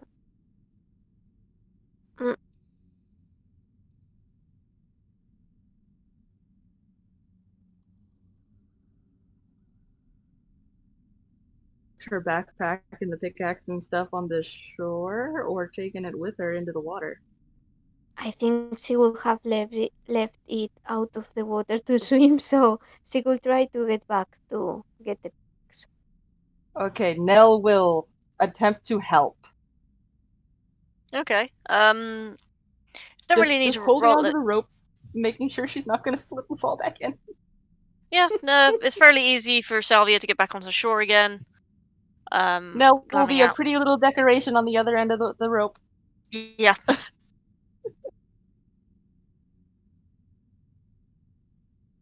But yeah, you easily get back onto shore. and rifle through your bag quickly to get the pickaxe. Okay, then she gets the pickaxe and smiles at Knell and says, "Okay, let's try again. Hopefully this will work." Alright, I have the rope. I promise you won't fall into the deep of the water. Try to be careful, alright? Yes. Um, This time I think she will try to directly sit down. okay, so you're gonna scoot into the water. It's like you're gonna shuffle into the water on your butt. Fair to say that you don't have to roll a balance check, so there's always that, because you're already on your butt. But yeah, you get back to the point where you found the item. Even doing a quick rummage around under the water, you feel the object again, and you like feel where it meets the stone, so it's definitely embedded. But whatever it is, it doesn't feel like it's sustained any damage, which is surprising.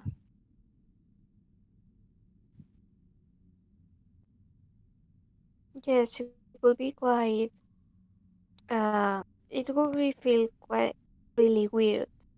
Like, why is Webby trying to get something that is embedded into a rock underwater? Mm. Not know, but she wants it.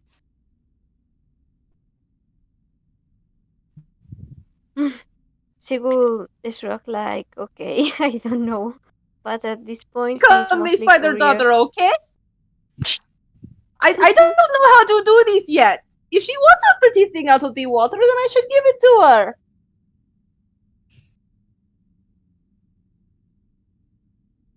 Sure, I have that. Okay, so Salvia gonna try to use the pickaxe to get the thing. Yes, yes. Okay. Sorry. It's fine. Can you roll a strength check for me to swing the pickaxe and strike the stone? Okay. The same 20. Okay, this bot is hating me today. I mean, I don't know. This is just for the sake of being mean. I got that too. Oh dear. Right.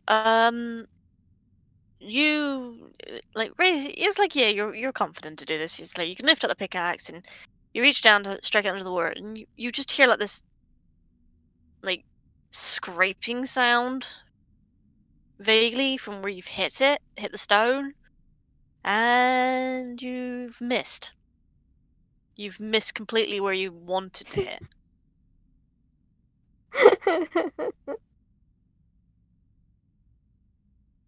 That's embarrassing.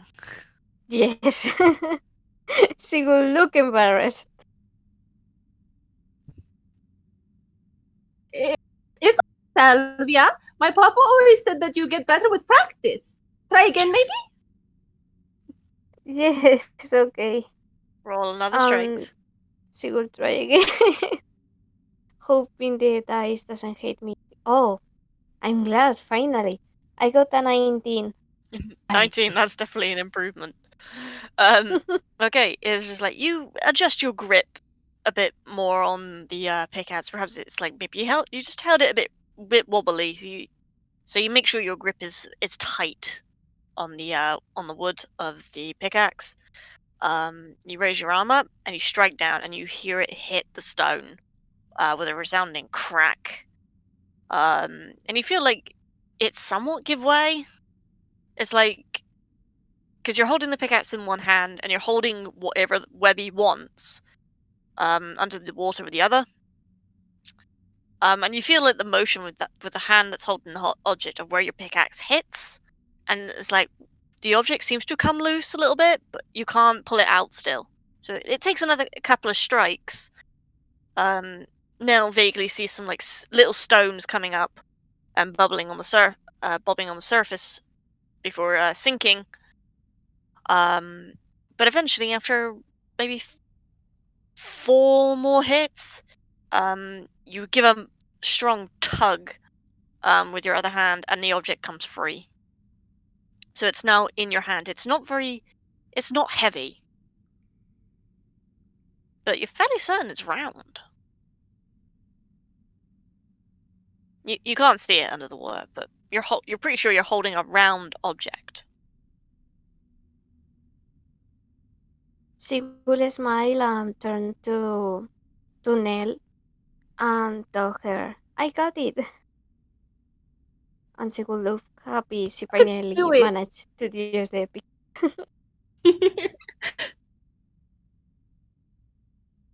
Oh, do you need help out now? You both of your hands are taken off. What is it? I'm not sure. It's a round thing. Well, Oh, here. let me get with you. Yes, let's get you out of the water. The water is very not good. And Yeah, that water's cold. yeah, I'll hold on to the rope real good to make sure she doesn't slip or fall into the water. Fair enough. And also, let me just say that the mental image of Salvia scooting into the pond on her butt is so gosh darn adorable, especially in the dress that I drew her in. Fair enough. I mean, if somebody draws an image of that, I'm gonna laugh. Yeah, I had to say it. But back to the game. Yeah, back to the game. So yeah, after I think like it's like a couple of little slips. But with the combined effort of Knell pulling the rope, but even Webby seems to be trying to help. Salvia easily gets back to shore without an issue. I would like to take a look at this item that she's brought up. Yep. Is Salvia just showing the item, or is she just like Yes, currently on her front trying to get her bearings? she could be trembling slightly from the cold, especially since she got out of the water and she can feel the chill of the cave. But Oh, she will I'll share the be blankets. showing the object so both of them can look at what it is. And she will look grateful to Knell if Mm-hmm. she shares the blanket. Yeah, share the blanket. That's fine. The pair of you are now looking at this object, and Webby seems to be very intent with it. It's actually metal, not stone like it could have given the impression. Completely circular, bar from what seems to be like a moon sort of shape in the center of this metal sort of like ring almost. It's got like weird like engravings, and some pieces seem to be missing, so it's like it's not fully complete. It's really clean, but it's not a metal either of you recognize. I've never seen anything like this object in my life. Nope. Salvia, what about you? Salvia will say, why would a spider be interested in this? I mean, it looks interesting, but I have no idea. Yes, I have no idea what it is. How did she even know what it was in there? Webby, how did you know that was in there?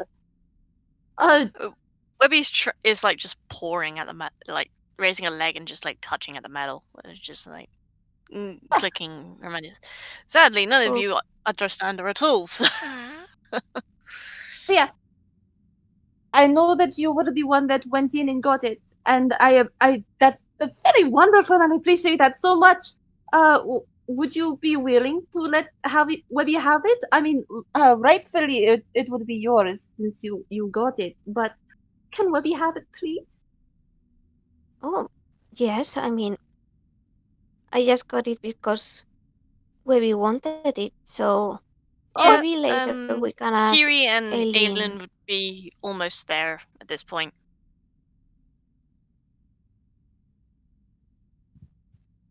And if not Scarlet, Salvia doesn't hand the thingy over to Webby, then I will Yes, accept it yes, from her and hand it to her myself.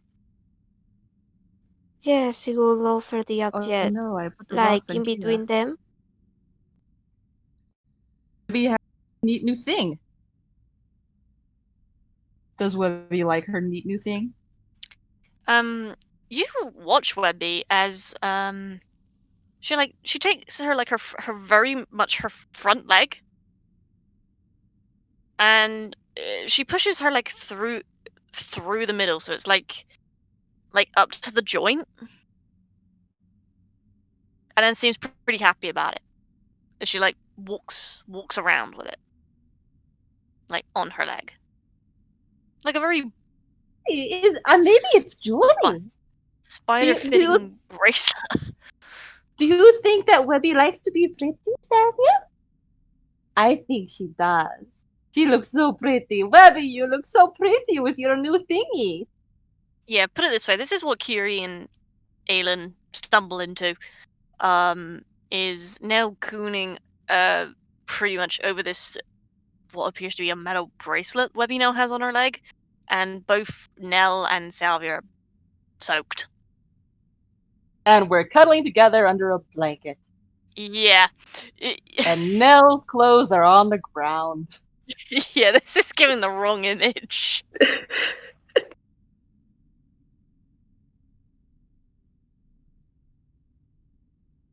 So, what have you guys been up to here? Salvia, would you like to tell them? You did a very brave thing just now. You should be able to boast about it. So, well, she will look at Nell a bit skeptically, like, no, not questioning her, but like, it wasn't brave. I just went to swim to get something. I'm not still sure what it To is, a cat. but well, apparently Webby was interested in something in the water, so Nell tried to go, but the currents there with the waterfall are a bit dangerous. So I went myself and I got this. I don't know what it is. It seems to have some marks on it, but well, Webby seems to like it. She's like, Hey, I don't know. happy. This doesn't make sense, but whatever. Aelin asked the spider, "What's it about?"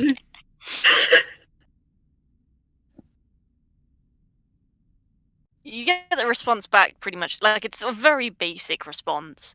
It's like that the item is important and that she was told that she had to get the pretty kitty and the uh, white-haired being to retrieve it. She just knew that it was important. She hadn't realized that it was that pretty. But she just knew it was important and that it had to come out of the water and stone. Said that she was told. Is that what you just said? Yeah. She asks who told her. Webby has no idea. She was just told to get it. She had been trying to retrieve this item, from what you understand, since she was a much smaller spider. But she could never get it out of the water. Yeah, Aelin is talking spider again. She's clicking at my baby. What Uh, are you saying? What is Webby saying? she relays the information. Can you ask Webby if I could take a look of the bracelet? Kiira would want to see if she recognizes the metal, or what type of metal it is, or if she knows and estimate how valuable it is somehow.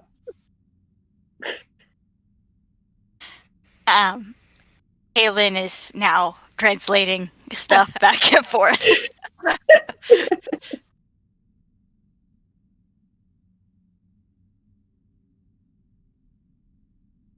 What does Webby say in response to Kiira?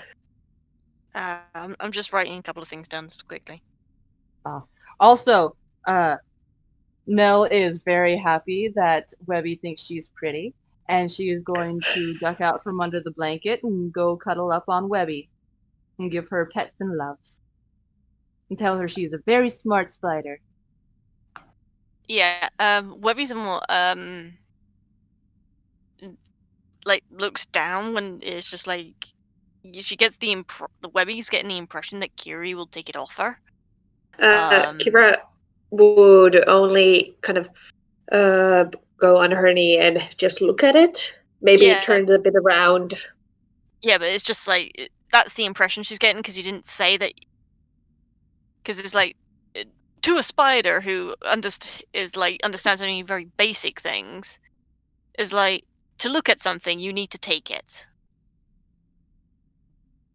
So yeah, she's looking like quite a sad spider, but is like scooching as much as she can under Knell, which is Oh fairly funny because it's lifting Knell off the ground. Her baby. So yeah, essentially this is a spider trying to hide under a cat, and Webby, are you okay? What did you say to her, Alyn? I just translated what she said.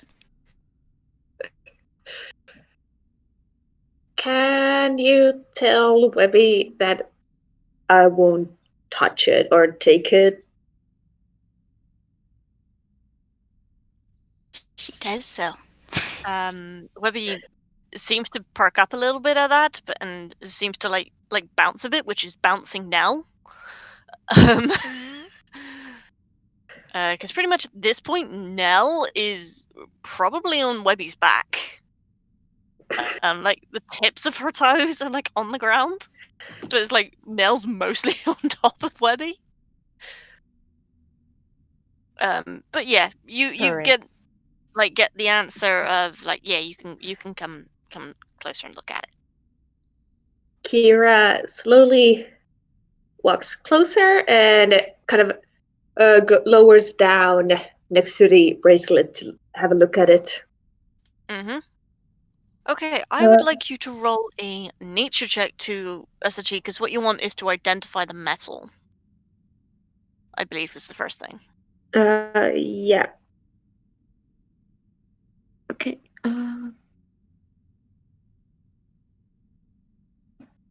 I will point out that all this bit is happening while Gillie's in the transition and then looking at the reflection. I got a 7. A 7. This metal,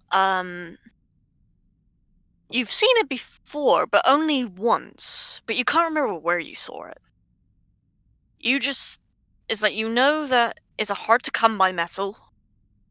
And that its name kind of reflects like the only other object that seems to be made of this metal.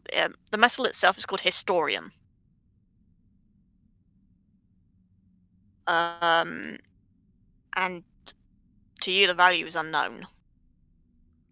The only other thing you know that's made of Historium is an ornament of some kind in a fairly large city that you had went to long ago. That's the only other time you saw it. So to see it again like this must mean it's pretty old.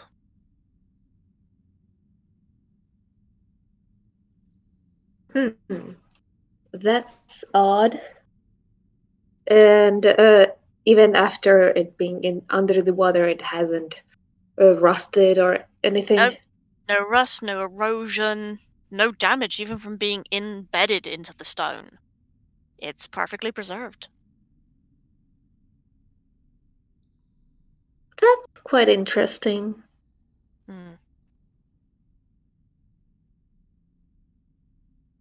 Pretty. Is there Well, yeah, any that's carvings okay. on it? Yeah, there's quite a few carvings on it. Just by looking at it, you can see what seems to be carvings of like vines, leaves. You're very certain one of the flowers you can identify as like a blossom of some kind. Not one you've seen, at least not with a 7 nature. The carvings themselves have been engraved into the metal. Is like even just touching it over it, you can feel that the you can feel the engravings. It's not like embossed onto the metal. It's actually been carved to this shape. But as you're like examining the different carvings, you can see that it's incomplete. Whatever this isn't the complete object. It's missing things. You can feel spots where something should be connecting. And there's seems to be three pieces that are missing.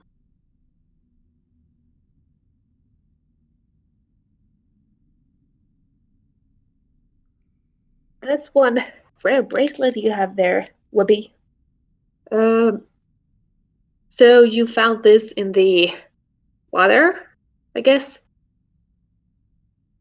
Webby was trying to get it, but she couldn't. And then I tried to get it, and I couldn't either. But then Salvia tried, and Salvia got it. Okay. Well, it's quite rare. So Webby is a lucky spider, to be said. Oh, congrats, Webby! You did Kiira. say it was important. I'm gonna say at this point you hear screaming, and it's easily identifiable as Gillie. And it's like the screaming is getting closer and louder. Kiira just sighs, like, what now? Alyn's just thinking the exact same thing. Like, oh no, what's happening now? What did he do? Or But it's spiders, like- or bricks, or whatever. But it's like Knell as will you sit hearing up this, straighter and reach for her sword, but it's not on her hip. It's with her clothes. Oh no, she's gonna have to climb down the spider. well, it's like the tips of your toes are on the ground for now. It's just like a lot of your upper and lower body are on top of the spider, so you can slip down easily enough. Well, panicking slightly because they're screaming, she's gonna slip off of the spider and go grab her sword. Fair enough. Fair enough. I would like to also point out that as the screaming and the yelling is coming closer, and even Gillie's starting to come into sight, you hear rushing water. Oh. Oh no. So yeah, just maybe like 5 minutes beforehand, as like you were just going over this bracelet, Gillie, you are running as fast as you can. The cave is filling with water! The cave is filling with water! Everybody out! The cave is filling with water! Yeah, put it this way, right, like, on Gillie's heels at this point is a lot of water. What and it's did rushing. you do? Oh, no! Yeah, everybody's just like, what? Gillie, what did you do? I'm flailing the water now out! As you about to turn around and run. Yeah, so the entire cabin of the natural cavern is filling with water. And it is coming towards you guys. Time to grab my shirt and cape and shield. Did Yeah, you touch something, Gillie? I'm at least grabbing my backpack. Run now! And he's gone. He's gone. But this time he's out of that area, going up the spiral. He knows his way out. He is gone. yeah. So yeah, pretty much. This is a case of run. I got my sword and I'm at least grabbing my backpack. I'm running. Same, Okay, so Salvia will be grabbing her backpack. it's pretty safe to say that Knell, you are half naked. I am. And you have to grab your shit. Which means that Alyn, Kiira, and Salvia, and Webby are all faster than you. This is insane. Because you have to equip everything again. You have to. No, I'm not equipping anything. I want my sword, my shield, and my backpack. Not your shirt. If you don't care about the Priority! fair to say, but it still takes you essentially a turn to grab all of it. Yes. So essentially, Alyn, Salvia, Kiira, and Webby are going first because obviously Gillie's fucked off. It's like did not stop. He's always running. It's his speciality. So yeah, as everyone else is running, this water is now filling up this waterfall room, and essentially it's just adding to the water that's already there. So it's like, as Knell is grabbing her stuff, the room is beginning to fill with water, and it just goes over her paws, like just. So yeah. Do they have enough time to grab their stuff out of the other room? Or is it Hang on. too close? Going up, so Essentially now Knell can run. Essentially, head up. As she's doing so, it's like the water touches the steps as she gets up them and heads up the spiral. And it's like, as she gets to the top, the rest of you can like hear this water essentially is rising, but obviously water rising, it takes a bit.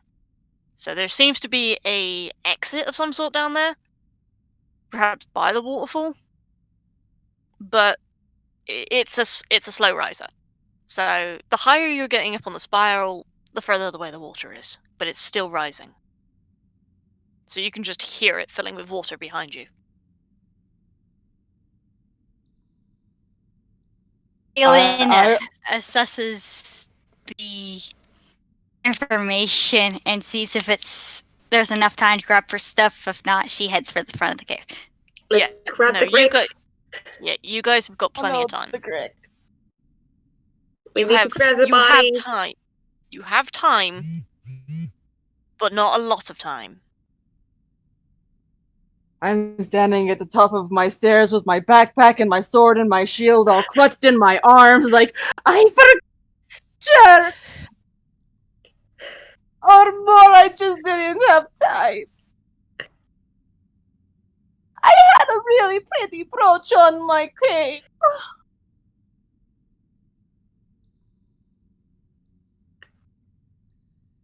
Should I probably say the irony that, like, at the bottom of the stairs your cape is floating?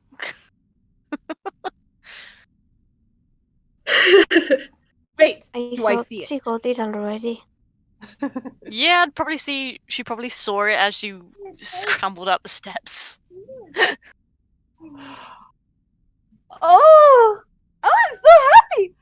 Okay, I'm going to grab my cape, put it around my shoulders.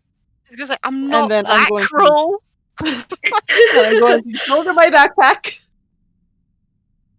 I don't have my belt or anything for my sword, but it's okay if I put my backpack on and then I can carry my shield and my sword in my hands and I'm good. I'm going to need to buy more clothes. Wait! No, I don't think I have a spare change of traveler's clothes. I'm pretty sure that's what I was wearing. Yeah. Okay, yes. I'm gonna need to buy more clothes. Anyway, to point out, you do have time, but the longer you stand there, the less time you have. Yeah.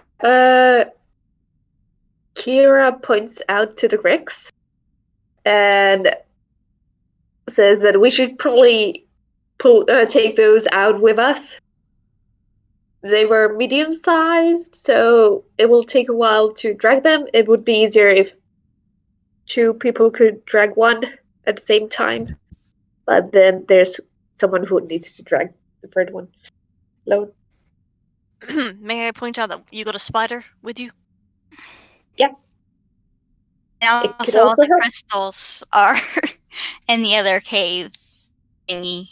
Or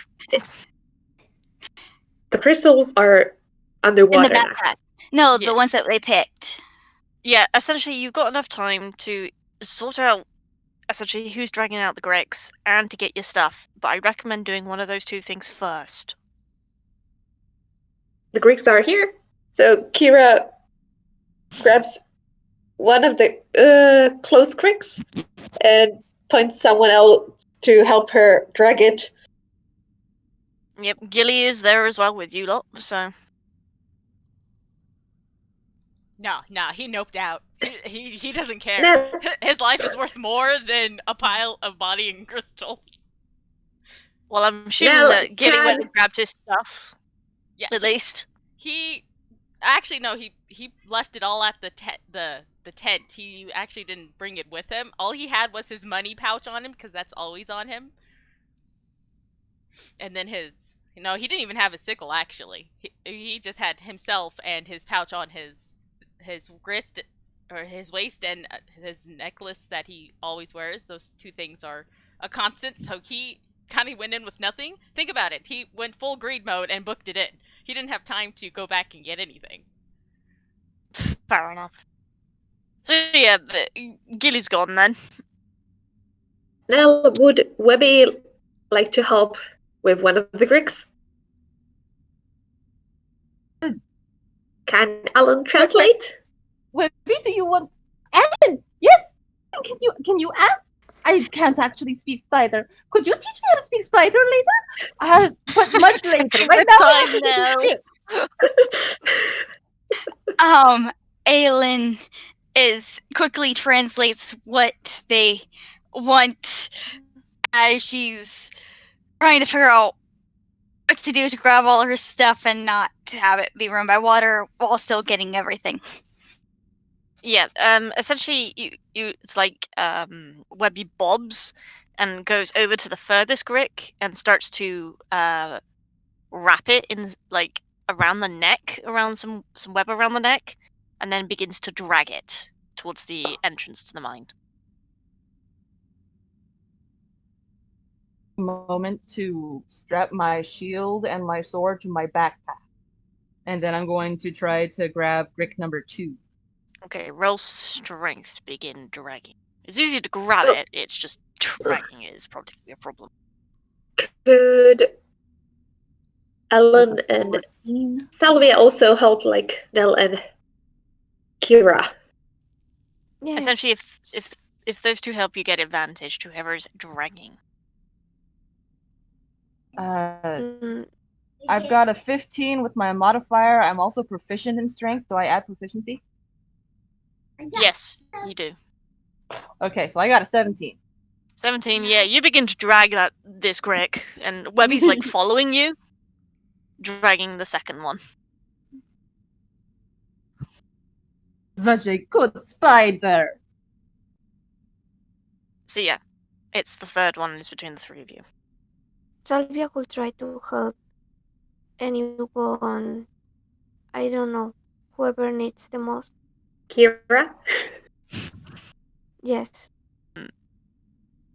So yeah, if Salvia's helping Kiri, then Kiri gets advantage on the strength to begin dragging. Okay.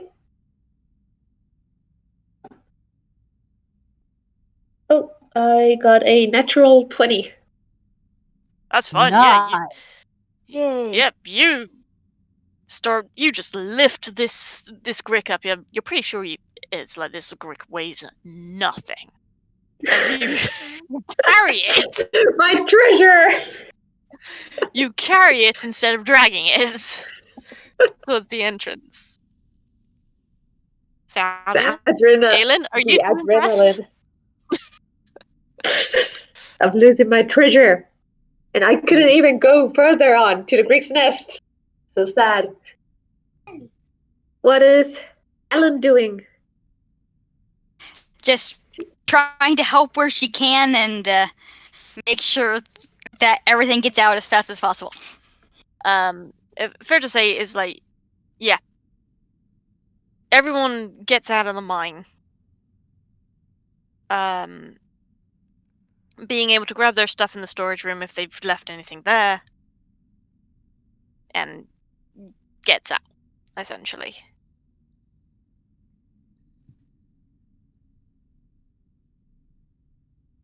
Says like, yeah, you get outside with 3 dead gricks, a spider carrying one of them, dragging one of them, and like you see Gillie just panting on the floor. Did Gillie stop? I would probably he stopped at one point. Oh yeah, He was as just, soon like, as he panting got for out of the air. cave, he just lay down the ground on his back, panting. Oh my god, water, so much water. Completely understand. Water is awful. It tried to take me. Yeah. Apparently, it tried to take you too. What were you doing down there? What did you do? It came from the hole. I looked in the hole, and it was a very wet hole. So much water. Oh god. Suspicious about that hole. It was very strange and deep and dark, and I looked at it, but I didn't see anything. I was going to go back and look at it again, but apparently it's all full of water now, and I can't. Did you see anything interesting in the hole before it filled with water? Or was there only water in the hole? Oh no, just There face was- in the water, and then it touched me, and then I ran. I'm so tired. There was no water before when I was there.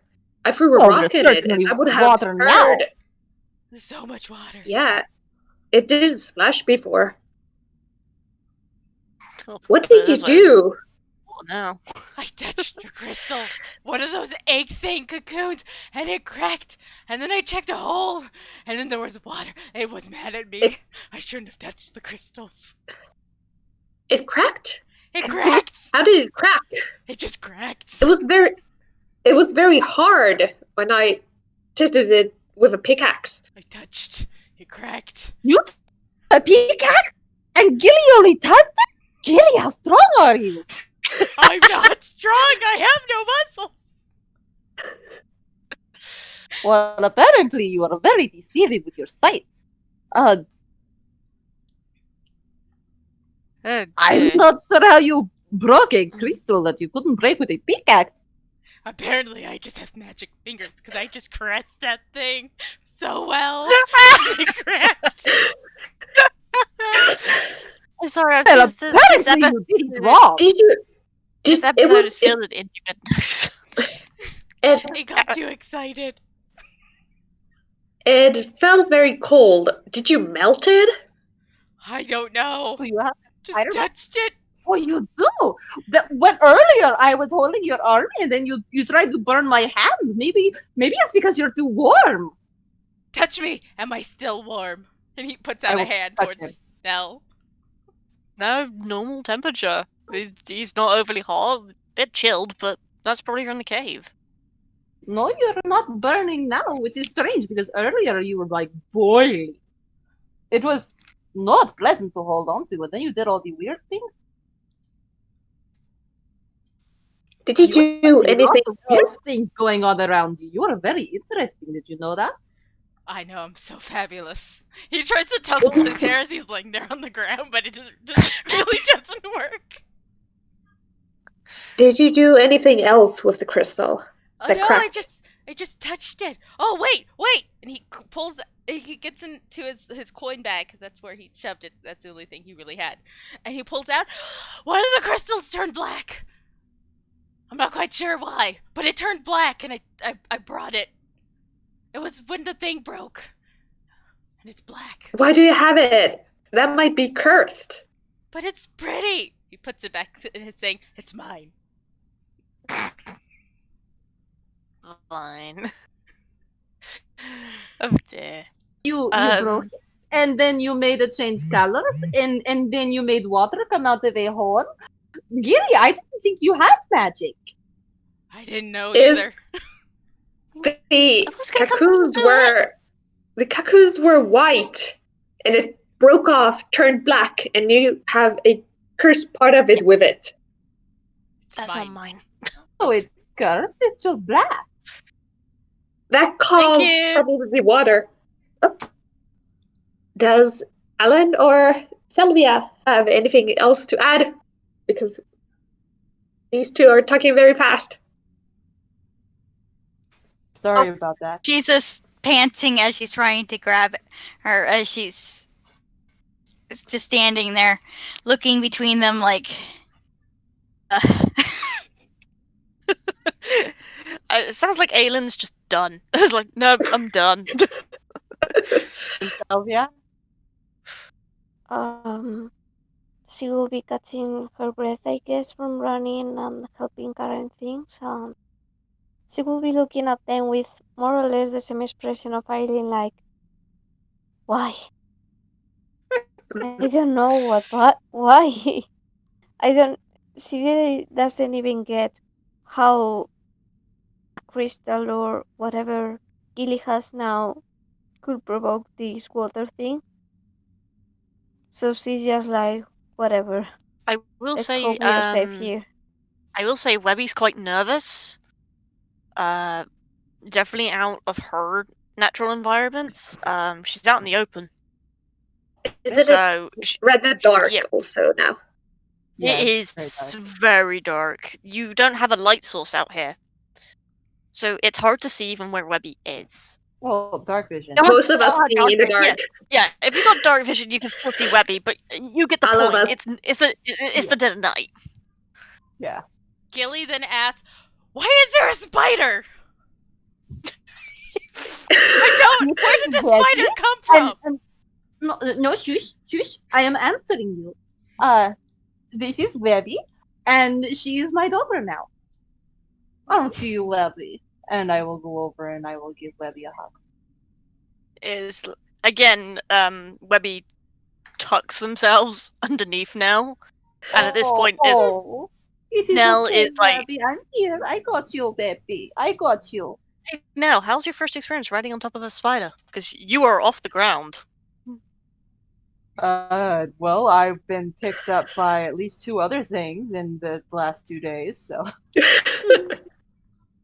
Does Gillie notice Webby's fanciful bracelet at all? Probably that would have been the first thing Gillie would have noticed. Okay. Does Gillie know Stands anything about out. this? Put it this way. Yeah. Does Gillie know anything about said bracelet just by the glancing? Just by glance, you've seen the symbol, the moon, essentially. You've seen that symbol before, but Gillie then crawls up closer because he's still on the ground. He rolls over to his friend and just kind of crawls over to the spider and intently stares at the bracelet. Sure. You can see that the symbol is essentially standing for yang. Darkness, shadow. But even you can tell just looking at it, it's incomplete, it's missing pieces, and you're pretty sure this isn't actually a bracelet. And your mind immediately goes to what you saw when you touched that cocoon. And it matches, but it's missing 3 pieces. He The base matches. stands up and looks intently at the spider. Are you a messenger from the gods? The spider like jumps away with Knell. Oh, like, it's okay. About 10 feet. It's just like Gillie just scared Webby. Gillie, don't scare my daughter. But that he points to the thing that the spiders were. But that's from the gods. That's from the gods. She said it was important! It's incomplete though, but it's from the gods. I know that thing, kind of. Really an important bracelet. It's very, very pretty. It's more than just pretty. Good job finding it. You're So, such yeah, a good Gillie spider, knows Webby. it's You're not such a good it's girl. not I a love you bracelet. so much. No, it's not a bracelet. It's not a bracelet. It's a crown, isn't it? It's a crown. Yes. Yes, It's a crown. Oh my god. You He know goes back what up. god it is from here? He I goes don't up know to the the god. spider. But I should probably learn if they're giving presents to my daughter. He goes back. He goes up to the spider. Can I touch it? Is like you just see Sorry, like Webby's just trying to turn move. down my It's volume. just like no. It's like Webby's like who's this in my face essentially, and Knell's just along for the ride. I'm sorry, I missed something. Kiki came up and gave me a hug, and she turned down the volume on my headphones on accident, and so I didn't hear anything for a minute. Pretty much you're being moved because Webby's trying to move away from this tiefling that's in her face. Okay. So, yeah, the impression that you get is just like, get away from me. And it's like the irritable clicking of the mandibles. Yeah, I wouldn't recommend staying there. Oh, don't Got a good chance. don't of you You're be getting clicking at so me, you spider. Can I please see the bracelet or you're the crown? Gillie, if she doesn't want to show it to you, then she's not going to show it to you. He throws his arms up and then crosses them. Fight. He humps there. He's just like. No, you could get a whole lot more if you just try to be polite when you ask for things. You always go in and just grab. I mean, with Jeanette, you just ran right into the room when she didn't want you there. Maybe you should try saying please to Webby. Or have Alyn say please to Webby for you. We can't speak spider, but Alyn can. Well, I can clearly tell the spider's irritated at me. Sorry for irritating you. Boy or girl spider? I just know Webby. It's a girl spider. Sorry for... We asked. Sorry for upsetting you, Miss Spider, Miss Webby. But there is... I would very much appreciate at some point in time if I could look and maybe touch your crown on your wrist. Also, if Spider goes around any of the other people, I suggest hiding that because the miners will probably want to take this from Webby. Just so you know. From experience. Because I wish to see it. I will not let that happen. I just want to inform you. Yeah, I just want to point out, all Alyn hears is just like scary tiefling. I don't like tiefling. And meanwhile, as they are talking there, did the miners and guards have out here some kind of fire pit or some kind of like where they had a fire that they cook any meals here? No. Where they cooked their meals mostly was in the storeroom. Out here is just where the carts are, some barrels, boxes, but no fire. There's no fire pit. Though. Kiira starts to collect some sticks around. Some firewood. Enough. Oh, actually, well, there was firewood inside the cave. She might want to go back and check if the water has not yet reached. She might go and grab some firewood. So the impression I'm getting is that you want to set up camp, essentially, outside this mine. Yes. Well, it is the middle of the night. Fair enough. Easy enough done. You can also set up camp. That's easy enough done. You find a good spot to place like a small a fire sort of pit. There's plenty of rocks around, so you can make like a nice ring. Use some sticks that you find around, because it's still fairly wooded nearby, so that there's plenty of wood around from fallen branches, sticks on the ground. Kiira also asks, for Salvia and Alyn to help, unless Alyn needs to stay with the spider to translate stuff. To set up camp. In the meanwhile, when they are fighting Pandering. Also, I think everything seems to calm down. yeah, and because he just can't look at the crown, he will go off because it is night, and he will be like, I need to do my nightly prayer. He doesn't say this, but he will kind of wander off close by-ish. So he's kind of out of sight a little bit, but still close enough to see, and does his nightly prayer. Sure. I would say that Kiira eventually does venture back into the mine itself, and the water doesn't seem to have reached the main cavern, but it's completely covered the spiral stairs. But it doesn't seem to be getting any higher. For now, anyway. So they could sleep in the storage room. They could, but it's like a risk. It hasn't gotten any higher at this moment. But you don't know if it's like got any diverted channels, essentially, the water. We never even found the Grix's lair. No. It So was too there's your dangerous risk. to go there.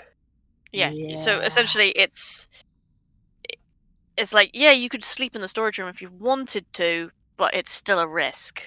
No, thank you. Kiira Knell has had enough close encounters with water for tonight. Well, Kiira would look around in the storage room and see if there's any extra food to eat, so she can keep her own food. Like keep more of that, and she'll also see if there's anything like for the rest of people, rest of the crew, also some, and if there's anything valuable left there. While she's off getting firewood and looking for food inside, I would like Knell to try to butcher the Grix. Sure. We'll say that Kiira. I am trying specifically for scales and meat. Right. We'll say that Kiira finds plenty of firewood. Easy enough down. There's a fire pit in there, so it's stocked up fairly well. You find like a couple of like sacks, and inside a few of them seems to be dried meat. You don't know how long it's been there though. So yeah, you've had a couple of things in there. Could you roll survival to butcher the Grix? All of my dice have been mean to me. I don't even know which one I want to roll. Kiira would also, after she has finished gathering all the stuff, she would want to kind of help Knell and learn from her a bit. Okay, but I can't remember if I had advantage or proficiency or anything like that with survival. No, not for this. No. Okay. What is my thing? Oh, apparently I already have advantage and proficiency with survival. Yeah. First roll was a 16. Second roll is a 19. Okay, take that 19. So plus 1 plus 2, 22. 22. Right. Yeah. You start descaling. Is like Grix are to you. It's just like as you're descaling this one of the Grix, it's just like this is very similar to descaling a fish. You're not sure why, but this is very similar to descaling a fish. So yeah, you are pulling off essentially scales that are completely intact. You got a nice little pile going. After descaling one of the Grix, you begin to cut into it, and you start removing all the organs that you don't really want. All the nasty stuff. It's kind of sad as you're delving into one of these Grix that you see you get cloth coming out, bone, hair. Yeah, fair to say, I think some of these Gricks may have caught some of the miners. As you're pulling like remains of humans, half elves, even a full elf at one point, are being pulled out of one of the Gricks in like digestive sludge, so to speak. Everybody that I can decipher as a single body, I will respectfully lay off to the side, and I don't have anything that I can cover them with, but I'm gonna lay them off to the side and Yeah. be a little sad and mournful for them. But yeah, you do get some good meat out of it.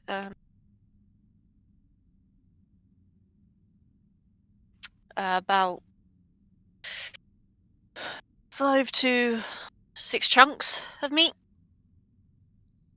As you're like cutting it into like slabs almost, so you're getting like 6 pieces per Grick. Just how big these things are. Okay, so that would be 18.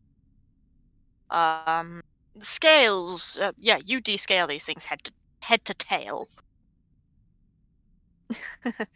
And yeah, you get a lot of scales.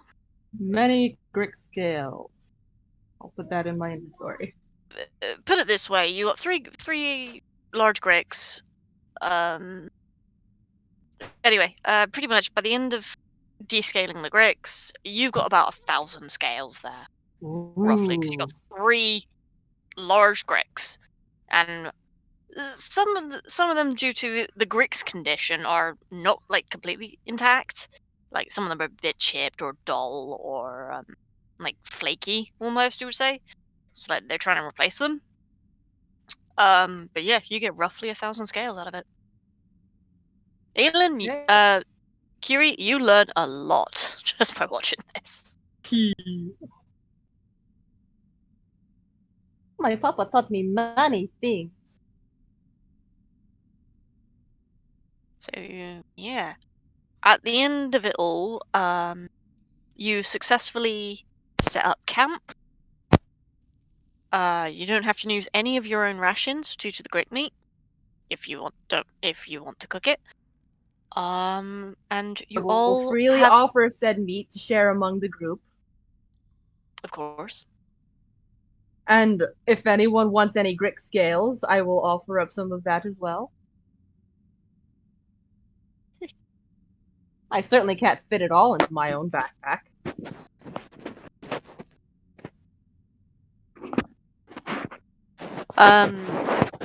So yeah, fair to say, by the end of it, you've set up camp and you all take a long rest. And so does Gillie when he returns. Gem, you have extra noises behind you, or maybe that's Scarlet, I'm not sure. No, that was me, because apparently my cotton bit that's on the end of my mic had come off and it was just found, so that was me putting it back. Sorry. I probably should have waited. So yeah, you all take a long rest.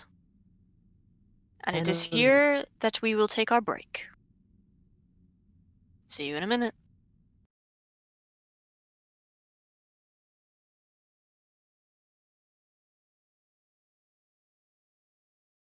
Welcome you all back from our break. We shall continue A Knight's Tale. When we left for our break, everybody was divvying up materials from the Gricks that were harvested, setting up camp, eating some food, specifically Grick meat. And Gillie had wandered off to pray. Is there anything specific anyone would like to do before taking a long sleep?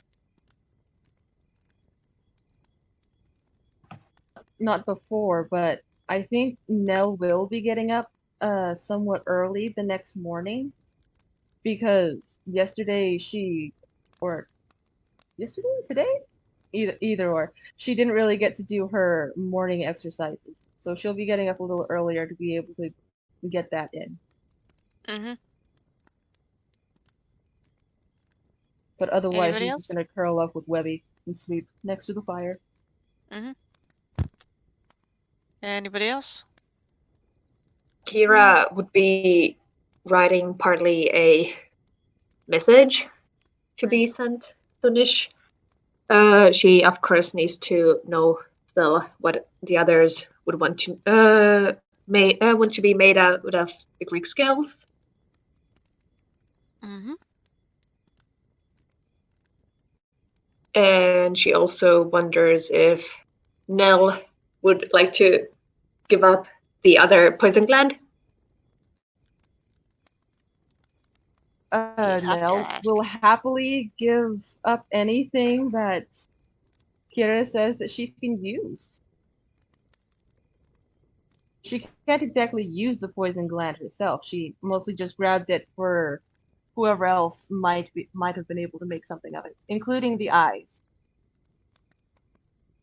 What can be made out of the eyes? You can't really make anything out of them, but they're used more in potions and spells. So Yeah, they can so be. it would be They can be sold sold. at a. Yeah. What kind of potions can they be made into? A few that I can think of is probably stamina, strength. I think invisibility is one as well.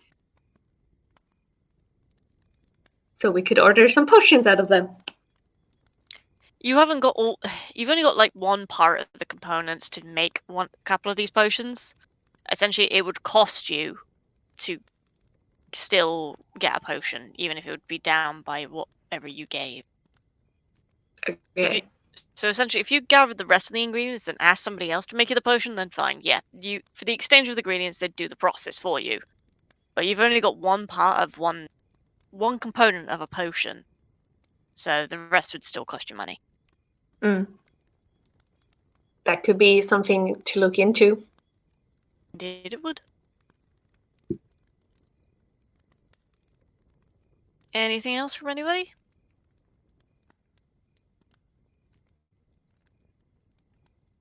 Alrighty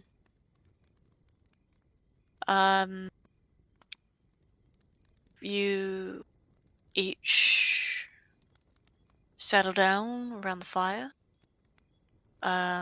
Salvia and Knell, the pair of you begin to dry off a bit more as the fire burns through the night. Gillie does return at one point. Not a lot happened during prayer.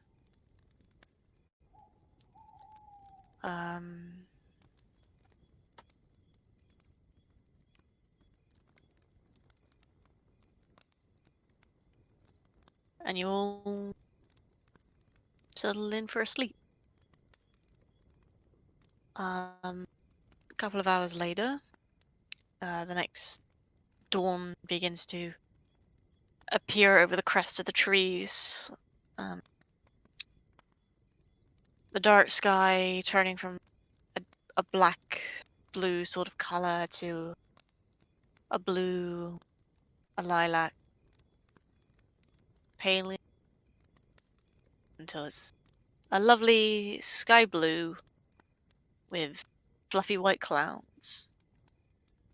The fire has died at this point, and the rest of you are sleeping in various places around the fire. And Knell is the first one to wake. Very used to early mornings. And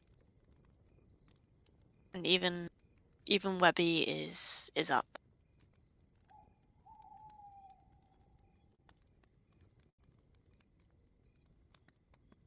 And Nell's just gonna do a series of exercises that her papa taught her. It's just a a part of her daily morning routine. It's like practicing with her sword, and doing some stretches, making sure she's got her form on point for her fighting styles.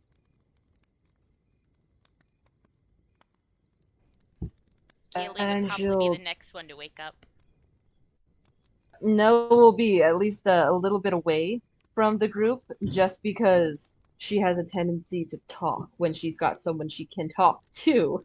So she's going to be chattering at Webby, telling Webby all about the things that her papa taught her about fighting, even though Webby can't understand.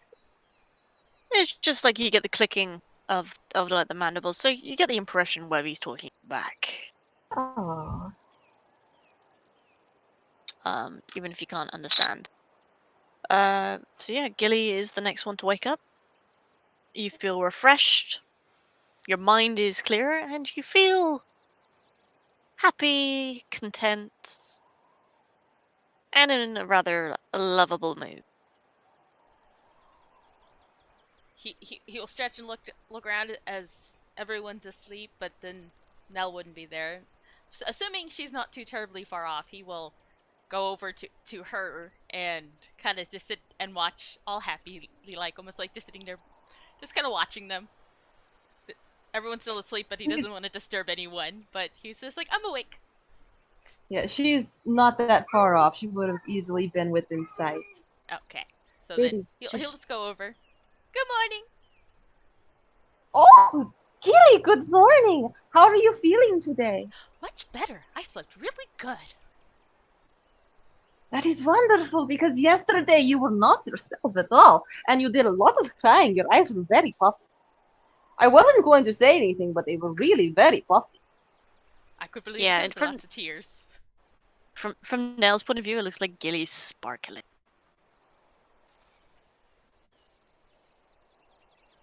Like the eyes are sparkling.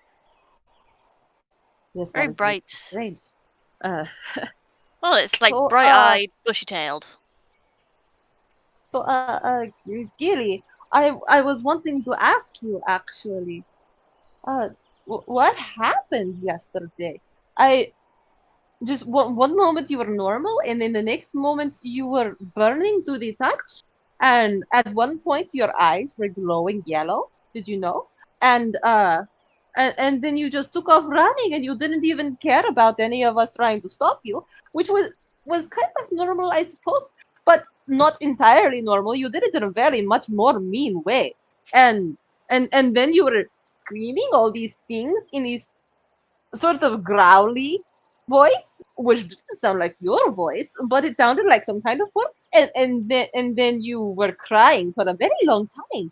And then all the things with the water, and you did the thing with the gem.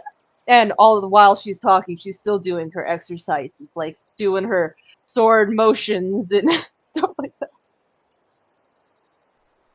He tries not to visibly show it, but the more she talks, the more dread he's feeling. As he's remembering the previous day, and he's just like, oh, yeah, sorry about that. I have, I have issues with greed, and sometimes I can't control it, and I honestly don't remember too terribly much about it, and so I apologize for any distress I may have put you or anyone else in the group. I didn't hurt anyone, did I? I do not think you did. You talk about it like greed is an illness that you've got. Papa always said don't be greedy, but I've never imagined not being able to not be greedy. He kind of tightens his hands in a fist.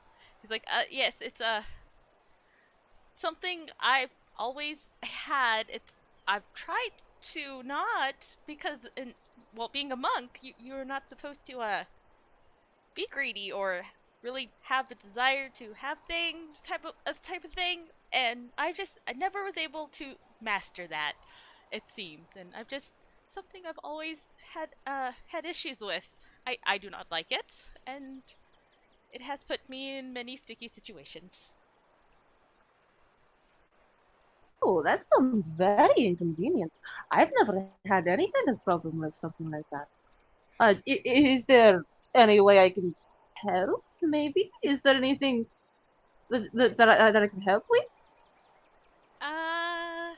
He kind of unclenches his hands and continues to make like little fists, trying just to keep himself calm, because he's more at control, but it's still a very sensitive subject to him. He's like, not really. Yeah, and Knell doesn't even notice. She's not terribly bright when it comes to social interaction. She's like, not really, not really. So, tell me about your spider. It's a very pink spider, very nice, fashionable. Yes!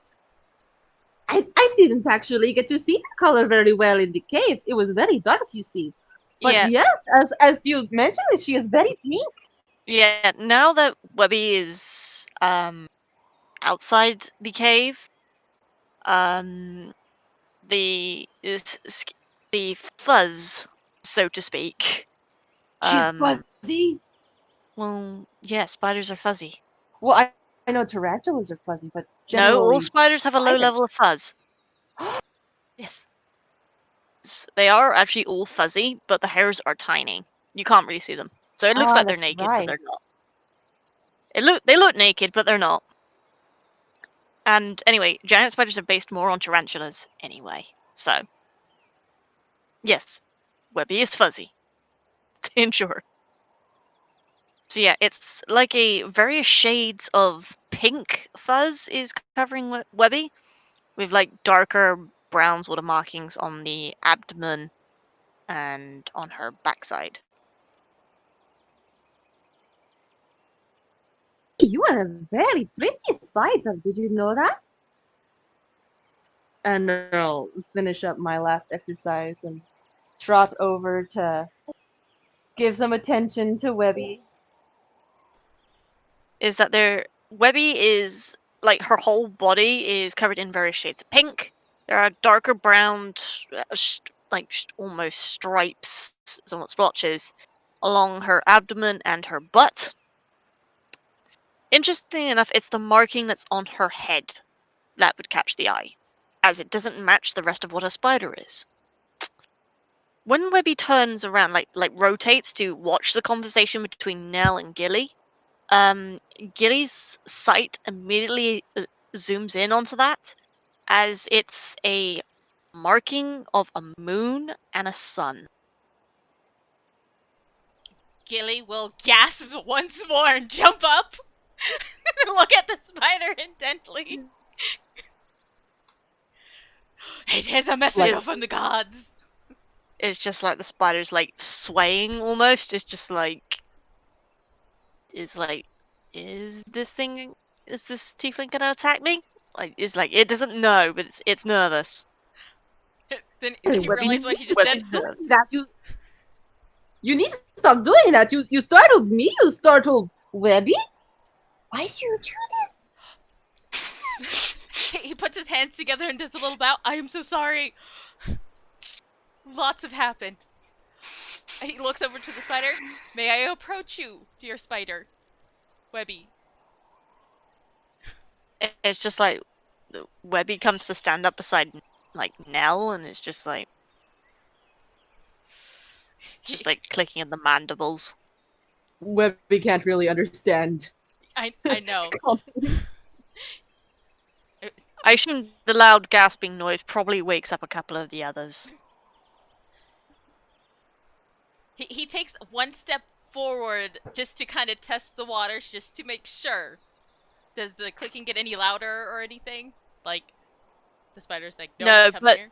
But put it this way, it feels like this spider is staring into your very soul. It's just like, you try anything and it's not going to end well.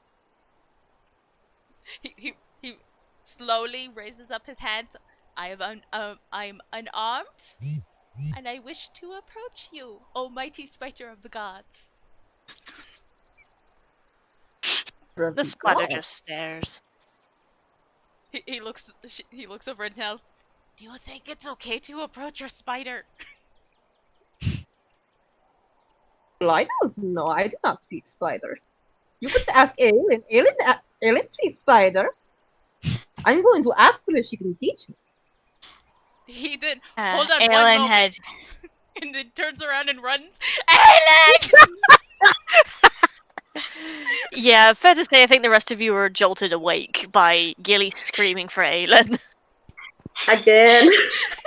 I will find my cape where I took it off and put it How back on. I took it close? off to exercise. How close does Gillie get to Alyn? I mean, they didn't exactly go far, so... Knowing anything, he's probably going to try to pounce on Alyn if she's still asleep. He's trying Yeah. to get hurt. Especially waking her up. She'll probably wake up before Yeah, put it this way. gets to her. You got Alyn. Yeah, Alyn just sees Gillie charging directly for him. She bolts upright and then is tackled by Gillie as he slams into her, and she is not happy about this at all. Alyn, I need you to talk to a spider for me. It is important. He is a messenger from the gods, and I need to talk to him. Her. Alyn just kind of pushes it off and just like, what the heck? I was told you could speak to the spider, and the spider is of the gods, and I need to talk to the spider. I need to touch the spider. Coming over. Webby Knell just is coming over. follows. Alyn just kind of stares at him half asleep, like, what the heck? Before trying to wake up and go like, what? Slower. Sorry. Kiira has sat up and is just staring at the tiefling again. Like, how dare he wake everyone up again? Hey, I talked to you about this. You're supposed to ask nicely. Remember?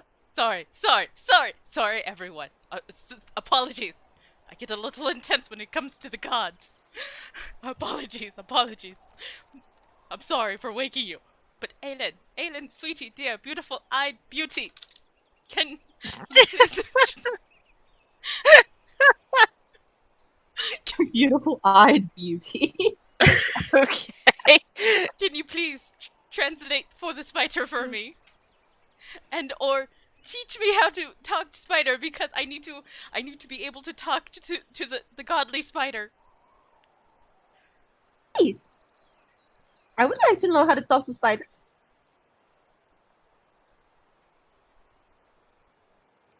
Alyn just kind of, she's just listening to this and like, sure, I'll translate. And she slowly gets up, heading over. He then turns back to the spider.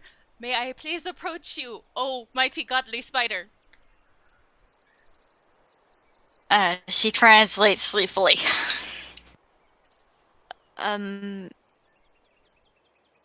Webby just turns her head to Knell, and it's just like she's actually asking Knell, even though Knell can't understand. Is like, does Knell trust the tiefling? Knell is bad at discerning body language, but she will happily reach up and pet Webby on the head and coo at her because she's being cute. What?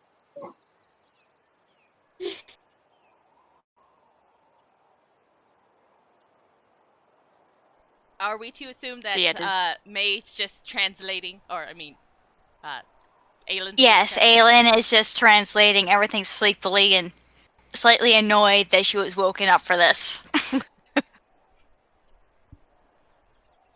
So yeah, Webby's asking Knell if she trusts the tiefling. And Alyn translates, and so Knell knows what she's saying. Like, She looks over at Gillie, and she Sparkly stares at him eyes. for a moment. Looks back to Webby. I have only known him for 2 days.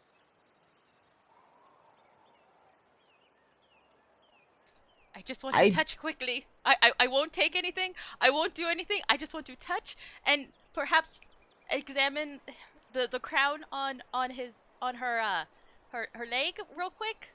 But that's it. I don't want to take anything. I don't want to do anything. I just want to touch and get a closer look, and then I'll be done. Webby you then have not just lied to me is so far that I know of. Webby Nice. just Is asks, this like, really is about the my dad? tiefling going to pet her? Yes, I want to pet. I want to pet the spider, and then look at the crown, and then I will back away and praise you from afar, like all good idols should. Somewhat, Webby gives permission, but it's just like if she somewhat warns us, like, if you do something she doesn't like, you're gonna get bitten. Perfectly fine, understandable. You can bite me. It's fine. So then he slowly goes up, respecting the giant spider. And It's just like the spider is like Webby's just watching you yes, this and entire time. then I gently, very softly pet the spider, and it's just like it's a godly spider. And then I would kneel down. I'm not sure where it is on her leg, and examine the crown and touch it as well. Yeah, it's a metal crown. You know it's the base of the crown, and it's missing 3 pieces to make it a complete thing. But the crown itself is quite old. Like, very odd. He's mainly doing this because when he touched the crystal, he had a vision, and so he's trying to see if there's any presence or power or anything he will get off of just touching and examining closely like he did with the cocoons. Would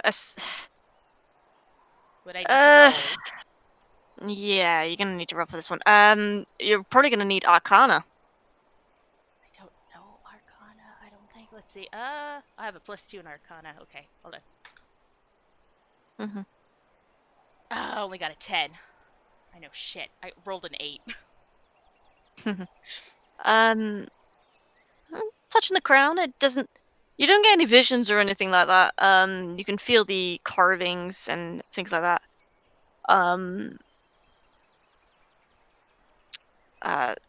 All you do get is like there's this dog's barking. You get like this energy. You feel this energy around the crown, but it's not powerful. It's diluted. It's dull. Yeah, there's like a presence to it, but not anything powerful. It's like there's no power to it. Okay, and then with that, he will slowly back away, bow to the spider, and thank you, almighty godly Webby. He now loves the spider, just so you know. He's head over heels in love with the spider. He's just like, oh, godly presence. You are very strange. Did you know that? Webby just ignores Gillie at this point after that, and just like uses like 2 legs to lift Knell, and places Knell on her back, and then seems to be quite happy about that. Oh, I will give her pats on her head. Gillie will then turn to look Alyn. at the. I'm gonna look at the little symbol thingy that Gillie apparently noticed on her head and study it. And yeah, essentially, it is a peculiar marking, right? Yeah. Yeah, it's a strange marking. It's definitely not something a spider normally has. But it's definitely skin from what you can, or fuzz that you can feel. Admittedly, this spider seems to be vibrating quite happily at the touch. It's quite happy about this. But it's just like, obviously bearing in mind the symbol's upside down to you, you can definitely tell it's a sun and a moon. So it's like half a moon, half a sun. By the way Gillie's reacting, you can definitely tell this is a religious thing. Gillie, Yes. why are you calling my spider daughter a god thing? Is it this thing here that you pointed out or noticed or whatever? Uh, is it a specific god? Is it a good god? Your spider has the symbol of yin and yang. My god, serenity is the good, positive, great part, and then the moon is the opposite. And his his brother. It's a perfect. This is the godly spider. I love this spider. I will die for you, spider. He So, just like gets down and bows to the spider under the ground. He's just like, I am not worthy to be in the spider's presence.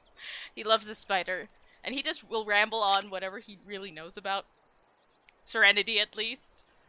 And the bits he knows about the other god, it's all flooding out of him because he was asked about religion, and he's just like, I know this.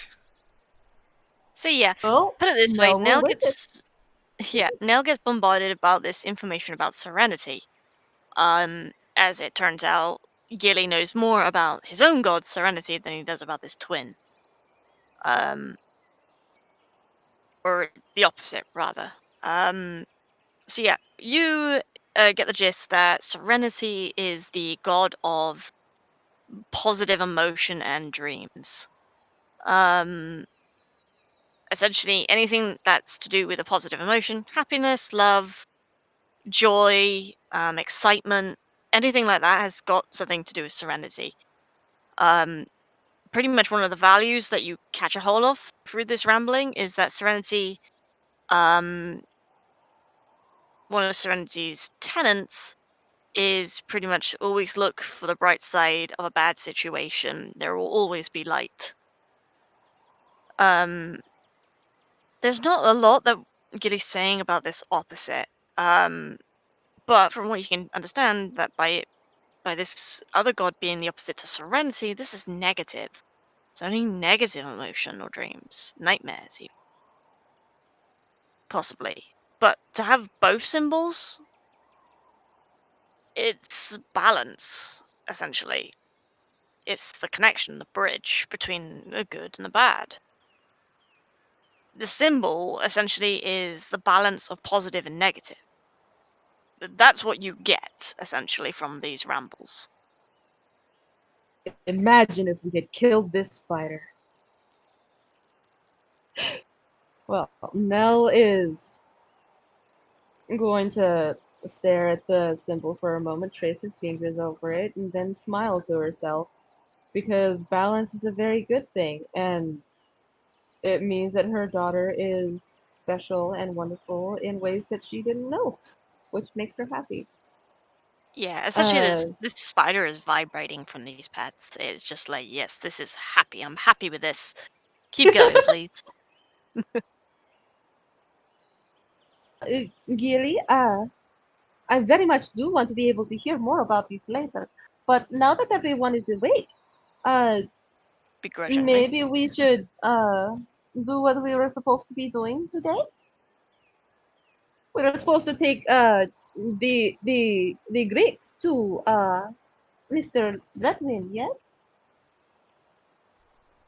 He almost looks sad that he couldn't talk more about his god, at least. He's like, oh, okay, later then. I will take you up on this offer. I very much do want to hear later.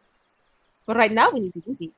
Alyn, Kiira, Salvya, are you all awake? Alyn's just like, yes.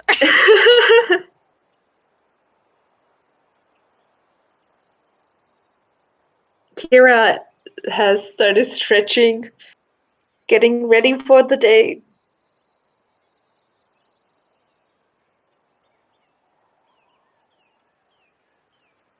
Okay.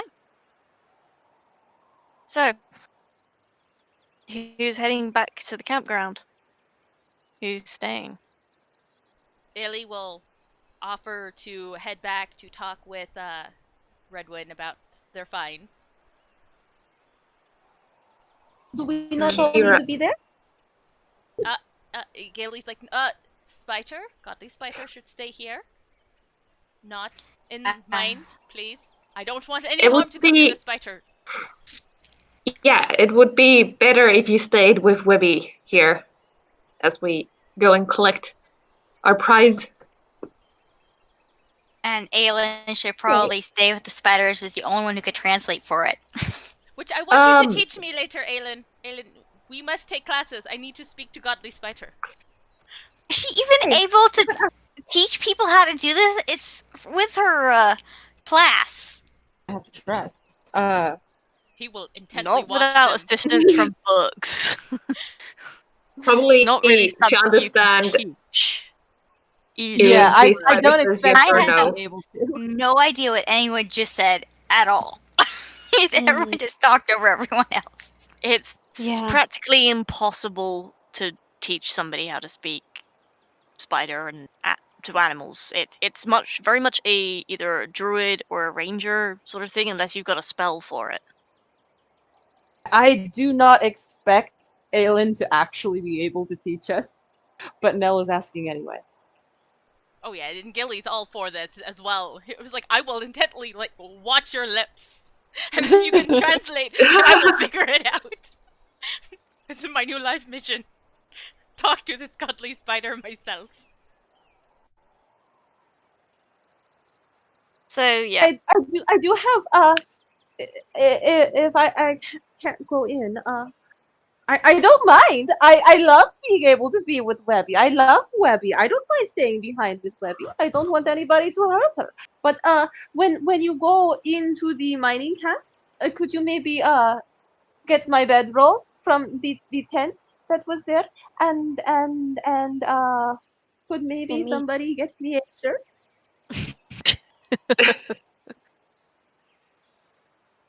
I'll see what we can do.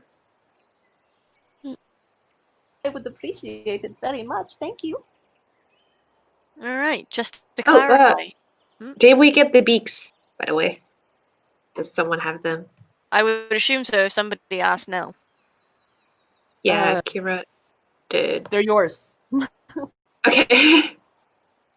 She also left So the meat, 3 great. right? So yeah, 3 gricks, 2 beaks each. Did she top beak, bottom beak? Oh, okay. Thing Kiira asked for, Knell happily handed it over because Knell wouldn't be able to think of anything she could personally make. So everything is either selling or giving it away. And since Kiira was part of the fight, she basically earned it. Yeah. Scarlet, you were saying something?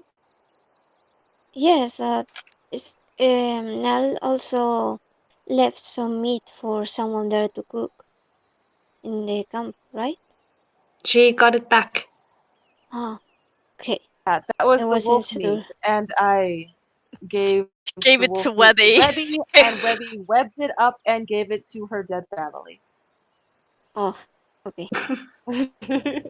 Admittedly, it kind of hints that Webby's a pretty unusual spider straight away. She's exceptionally unusual. She's very smart. She's very intuitive. She's got a godly symbol on her forehead.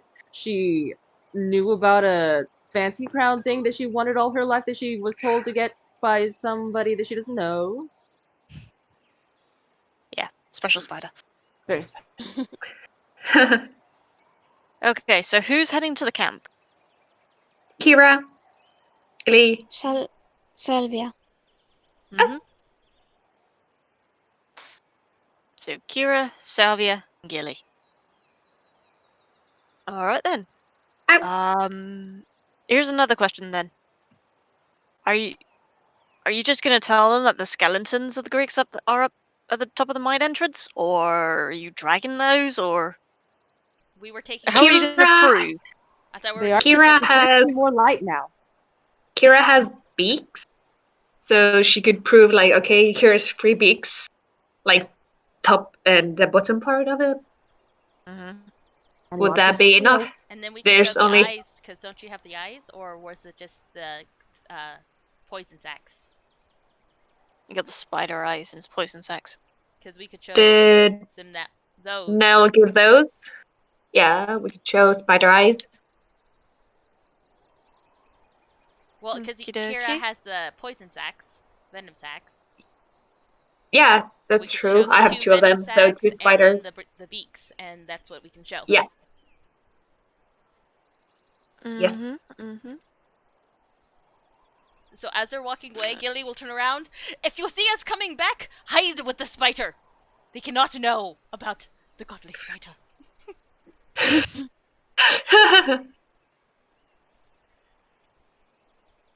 Cute! Aren't you, Webby? And she will pat Webby on the head again. But I assume everyone is moving on towards the mining camp, so she might not get a response. And Yeah. did Kiira take the 4 spider eyes from me too? If you gave them to her, I would have said so. Anything and everything that she asked for, I would have happily given over. Yeah. So, fair to say that she's got the venom glands, the spider eyes, the beaks. How many spider eyes was there? 4. 4, okay. So, yeah, fair to say.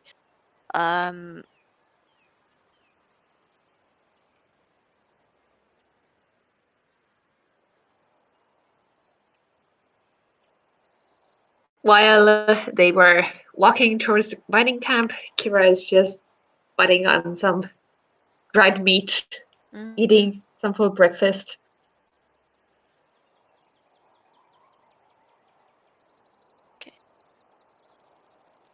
So yeah, you get back to the camp.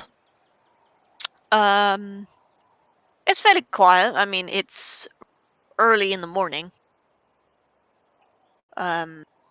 Dawn wasn't that long ago, so it's about 6 a.m. The guards are around, and somewhat they nod as they take note of you. Some even give a bit of a wave. Others look a bit confused as your party is a lot smaller than when you left. But they don't particularly ask about it.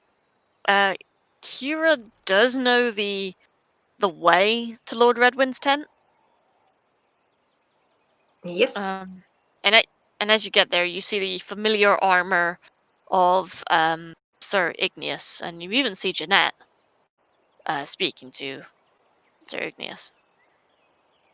Kiira will put a hand in front of the tiefling to not get close to Sir. No, that's perfect timing because I was just about Not to say he again. was going to step forward. Even though there's still a hand on him, he'll raise his arm out and say, "Pretty faces, we're back!" And on the way when we were walking to camp, Kiira also said nobody mentions about the floating, and the crystals. Just reminding them all. Yeah, the exclamation of pretty faces catches Jeanette and Sir Igneous's attention pretty easily. And they look over and Jeanette gives a smile, and it's like, you're back and safe and sound. Where's... They're back by the mine. We're all fine. We didn't. Wait, Were you resting then? out of character real quick. Out of character real quick. Not in character. Can I say about the spider? Just that's the reason why people stayed back, is we befriended a spider and we didn't want everyone to try to kill the spider. Tell me again. It's up to you, I guess. As long as Here. as long as they don't have it in front of them and it's hidden right now. I mean, if you want to mention it, I don't know how That's they will perfect. take it. Maybe they will demand to kill it in revenge. So It's 50-50, I guess. Okay, no. I, I got bet. I think we shouldn't mention about it in front of Redwind, Yeah, okay. but I guess in front of Jeanette it would be okay. But then there's her Yeah, no. Okay. icicle, Igneous. her icicle, and he I'm will. not gonna say it about Alright. the spider. I'm not gonna say it about the spider. But no. Okay, back in character though. Nellie leans forward. Nell lost her shirt and so she had to stay back. You guys got a spare? What happened to her shirt? Well, you see, we were battling and she had to wash up. And it just kind of went away. She doesn't have a shirt. Do you have one? It's sunk in the water. Doesn't clothing usually float? There was this power. It was rather heavy. It was crazy. Just kinda... It's stuck in all the water and it's sunk. Jeanette doesn't look convinced. Certainly Igneous doesn't look like he cares. It's like just don't trust water. And Somebody there roll was a some. persuasion. Roll persuasion to convince Jeanette. Both of us? Will it be with advantage? just Because one there's of you. two people? Just one of you with advantage. Who wants to roll? What was the word? The water did flow, right? Yeah, so it was pulling down. But we still have to persuade them that we're telling the truth. I can roll. Okay.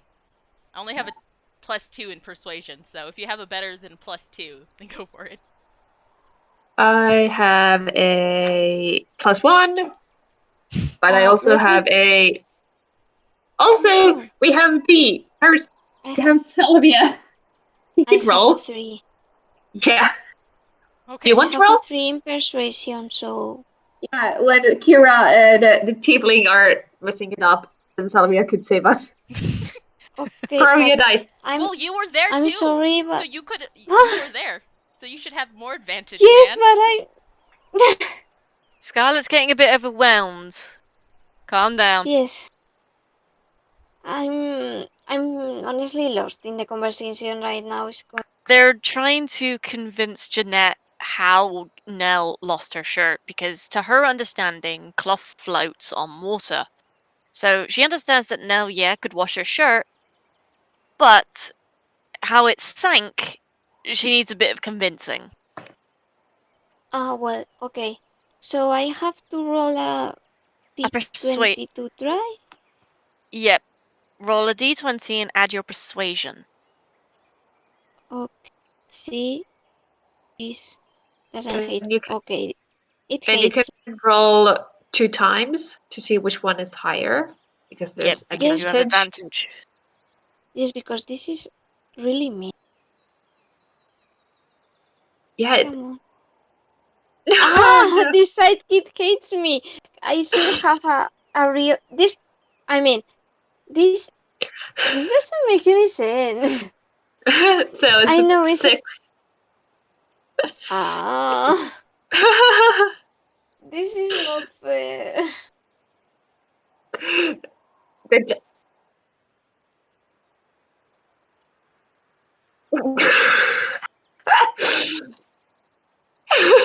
Nothing. I did say nothing.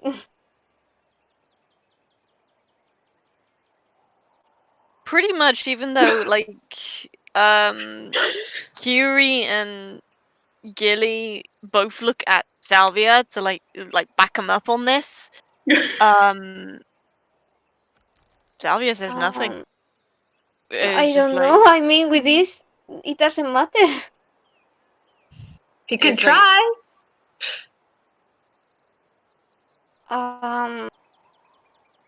There's a waterfall inside the cave, so it kinda went towards her. And it got caught by the current created by the waterfall. Didn't realize, says Igneous, that there was a current underneath on it. None of us have very ventured about this waterfall. Very well. Jeanette, be kind and go fetch the shirt. Very well. Although, admittedly, I still don't understand how the shirt got pulled under anyway. I mean, it's like cloth floats as far as I'm aware. She says as she just like begins to, she walks off as like still confused. So, someone says, as he looks at the three of you. Are the three of you here to state your findings or bring evidence? Bring evidence. We have taken care of your problem. Oh, really? Very well, I will retrieve Lord Redwin. Wait here. And he turns around and heads inside. Gillie leans over to Kiira. They totally bought it. Kiira just raises her eyebrow at him. Like, really?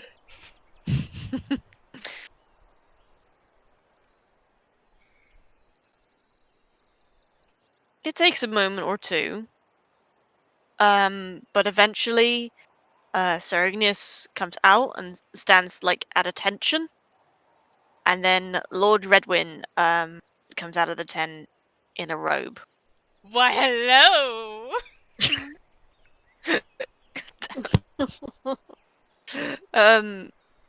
It's like, bear in mind, it is 6 a.m, so he's not exactly happy. What's this Sir Igneous tells me that you have solved the problem and you Indeed. have evidence? Yes, he has bed hair. Gillie is intently looking.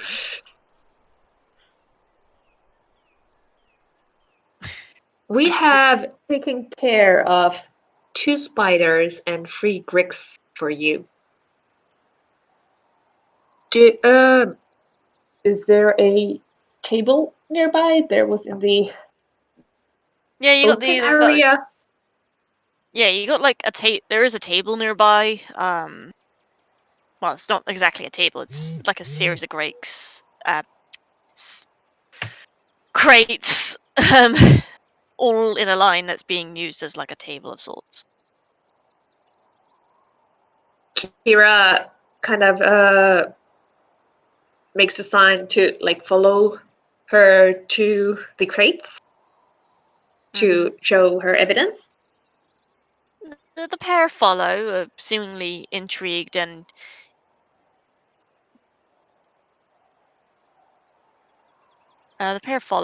seemingly intrigued by this apparent evidence that you actually have. So, for the 2 spiders, I have collected poison glands from them, and she puts them on the table. And as for the gricks, I have here 3 their beaks, and she also shows them. Yeah, bear in mind, when you bring out these beaks, they are bigger than your hands. So, it's like, yeah, it definitely demonstrates the size of these things. They are large. You have to use 2 hands to lift out just one of the beaks. Yeah, like I had them in a bag of some sort, or a pouch, and I'm just lifting them one by one up. Yeah. So yeah, it's just like Salvya and Gillie both see like Lord Redwin's like eyebrows, it just like head up into his hairline. It's like, wow, that's shocking. He's well, shocked. Fair to say, he's like looking at the size of these beaks. Sir Igneous looks rather bewildered. It's like he's a seasoned guard, essentially. And he's never seen a beak this big. You killed these creatures? Gillie points over to Salvia, all fancy like. It was this lovely one who froze them to death. Salvia You would actually look a bit shy at that, like looking a bit at the side for a moment. So Lord Redwind tilts his head. You froze them. You're a magic caster? Yes, sir.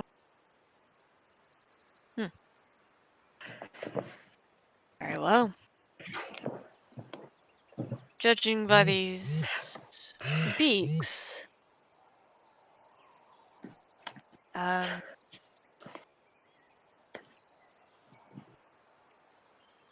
were 3? Yes, there was 3 Gricks.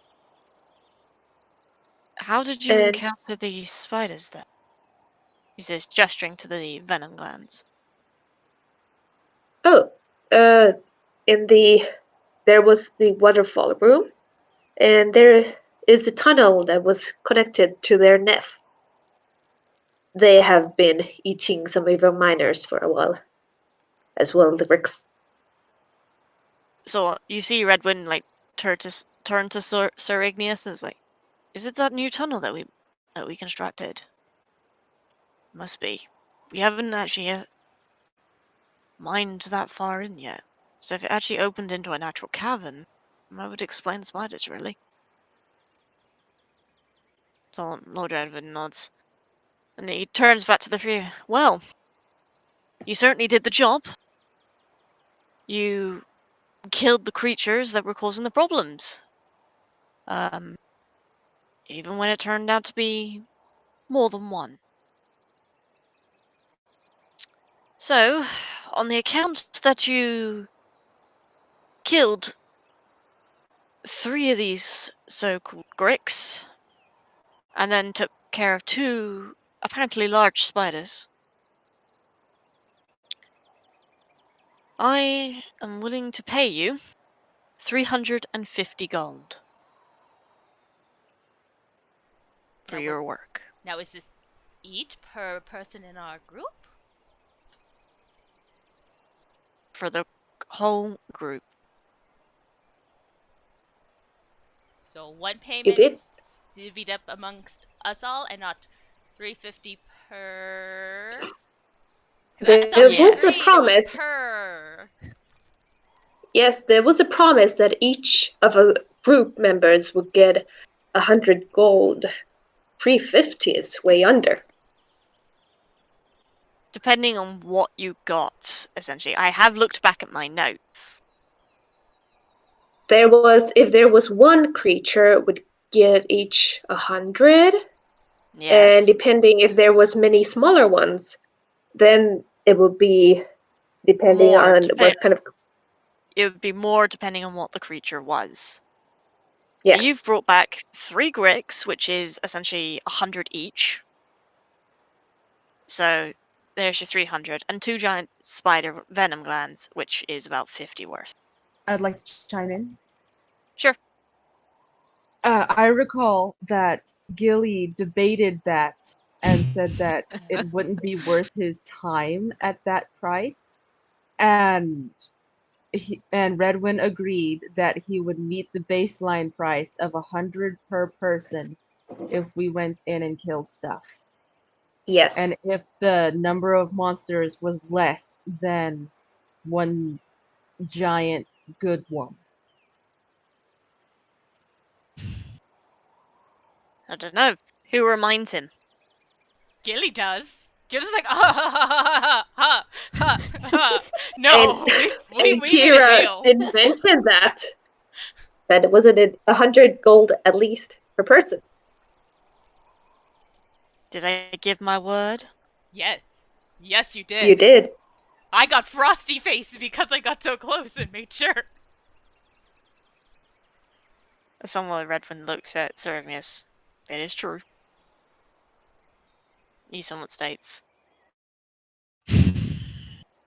Somewhat he sighs. Very well.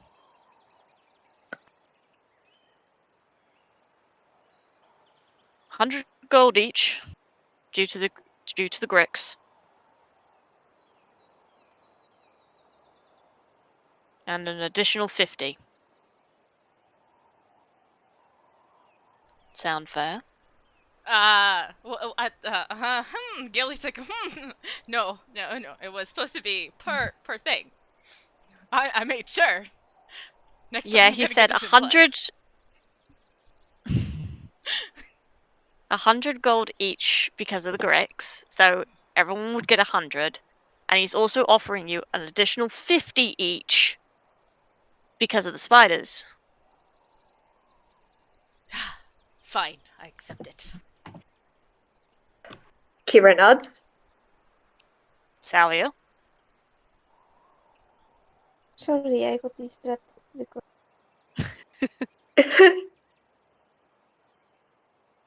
Do you accept his offer of giving everybody 150 gold each for your work?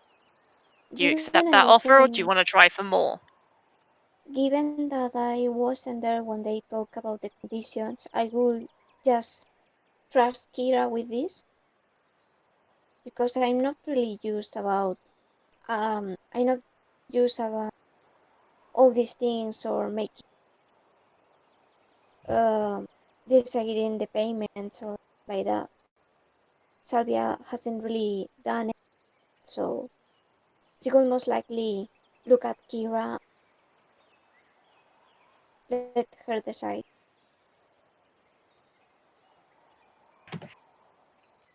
Fair enough. Kiira nods that yes, it's fine. So Lord Redwin nods as well. Very well. A deal is a deal. And somewhat, he gestures to Sir Igneous, and Sir Igneous disappears into the tent. I thank you for your work. Mm. You Thank may you for rest. giving us an opportunity to work for you. Perhaps if you are ever in Taildale, I may call upon you again. I actually have one more question. Do you have anyone heading to town, getting some provisions or Which one? the one which started with an H? Hiram? Yeah. Yes, there's a cart heading out later this morning. Okay. I would want to give them something to take with them to town.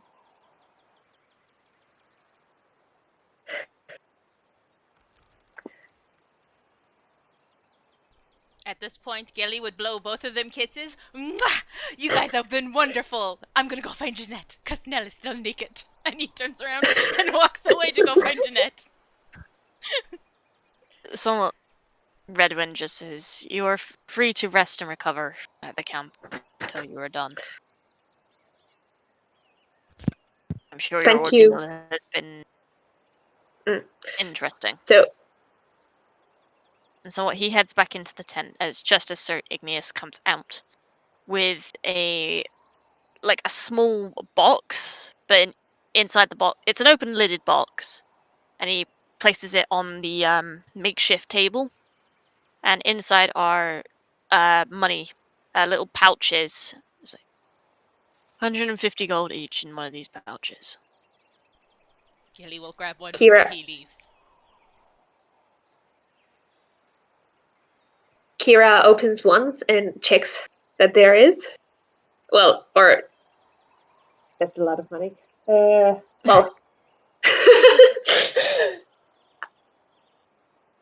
Knell kind of weighed it in her hand, like, okay, this does seem the correct weight for being 150 gold. And she turns to Salvia. Do you want to take Nelson Alyn's share to them? Okay, understood. Okay. See, you said to take the money to the others, right? Yeah, you can. When we head back, you can give them the money. Yes, okay, because it's sometimes cutting a bit the audio, so Yeah, the sometimes I call's don't quite long, hear. so Okay, Salvia will not, of course. I don't mind. I need to go and check the chart. Do you want to join me, or do you want to see by the tent where we slept the night before? There's still some stuff we need to gather. cool. I feel bad, but I didn't understood the first. Do you want to follow Kiira around as she has some business?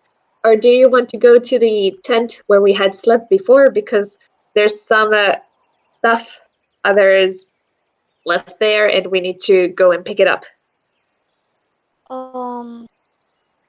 I think I'll use the time to get our things. Okay, Better you'll to go. make sure everything.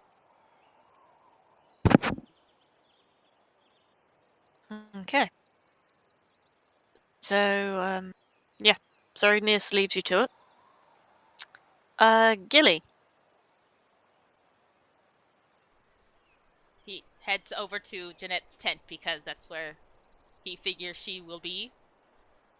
Well, you essentially come across her about halfway to there, as she is on her way back, and in her arms, folded up, is a shirt. Ah, excellent. Thank you. You have been very gracious and kind to us. Why would I not be? Is what she says. Well, touche. Sorry, I woke up in a really good mood. I feel like a weight has been lifted off my shoulders. Well, considering you reside under serenity, I wouldn't be surprised. It's extra good this morning. I don't know. This feels great. Did anyone hear my cat just now? Because she I was gonna say, I heard a cat! Sorry, Yeah, that So was my cat. cute. there's giant cats. Giant Let me cats. let her out of my room. Go, kitty. Sorry, my tortie is very talkative, as you can hear. It's fine. Okay. Anyway, she says, presenting the shirt to Gillie. This is for Knell? I do apologize if it's rather large. He looks at it. I'll make it work. She will look fabulous by the time I am done. I am sure she'll be grateful. I don't think I wanted to talk to her about anything. I feel like I did. I don't know. You No, just I don't wanted to think go so. see Jeanette. Yep, no, I just wanted to go get the shirt from Jen. Then he'll do a little bow, and then continue off towards where he left Knell. So, actually, he wants to stop by the tent, get his bag, then go to Knell. Sure. As you do so, the camp essentially is coming to life. You see Sir Igneous walking around talking to some of the other guards that have been on standby. And like they're talking to the miners. So essentially, it seems like mining will be back into production soon. With the sight, then he will quicken his pace, grab his bag quickly, and almost jog over to where they are. And as soon as they come in sight, we must hide the spider. We must hide the spider. They are coming to mine. Salvia did come to the tent to grab stuff, but Yes. Kiira is heading to the carts. That's leaving to town. Yep. Kiri finds them easy enough. I mean, it's the only carts that seem to have being drawn by horses. And you got like a couple of miners that seem to be like more clean, essentially. Loading some stuff up. And seem to be ready to saddle up and make headway. Excuse me. Yeah. I need you to take these 2 letters to town for me. Oh yeah. Yeah. Am I looking for someone specific? Actually, in town, there's this, by the second building on the right, there is this barrel. If you could leave them under the barrel. For that, I'll actually here give a bit of money for your trouble. She throws, well, she gives him a silver piece. Something takes it and looks. A silver coin for putting some letters under a barrel? Yes, just don't mention about it to anyone. Hey, I'm not gonna complain if I'm getting paid for it. You have my word. Thank you. Then she walks away. You just hear like the clicking of the hooves on some of the stones as the cart pulls off.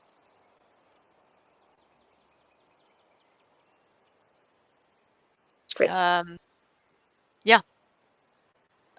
Knell, Alyn, you see pretty much just in time. Alyn and Knell, the pair of you see Gillie coming back at a bit of a jog. Doesn't seem panicked, but worried. We must hide the godly spider. We must hide the godly spider. We must hurry. The miners are coming back, and I do not want the spider to be hurt. He's only slightly panicked because this is a godly spider to him, and he must worship it. And if it's dead, he can't worship the spider. You can worship the body. Not good enough. That's just wrong. That's morbid. You cannot take my spider daughter from me. Yeah. So, as like Gillie's saying this, I will say that Salvya and Kiira get back to the group as well. Salvya having the rest of everybody's bags. Oh, good. Everyone's here. We should Are go. we supposed We to be should in a go. hurry, or? Yes, yes. Miners are coming back to Uh, mine. uh, And if it's flooded, we gotta go. We gotta go. We gotta go. Oh, dear. okay. Right. The question Nell is is then, very confused. if you're going to leave this essentially mine and camp, Mhm. which direction are you gonna head? You gonna head into the mountain pass, or are you gonna head back to High Run? Gillie grabs the sticks and throws it up in the air. Wherever it lands, we're going. I'm not sure where it would land. I'm not sure what I would need to roll for that. Oh, several of those directions land you in water. Salvia will Oh. ask the others if there's anywhere they want to be, especially looking at Knell, since she heard about. Sorry. Yes, go for it. Well, you want? If we're taking opinions on where we should go, I'm going to see it all. If you want to come with me. I'm going to see it all because I have to follow the spider. You don't mind if I come with you, do you? No. Okay, I'm going with Knell. This is a little bit strange. I wonder why. Sure. Before we start leaving, Kiira wants to. She runs into mines and wants to see the water level. Has it gone up? Has it gone down? She just wants to check on it before. Essentially, it's covering like the stairs down. But it hasn't risen any further. The main chamber's still dry. Okay.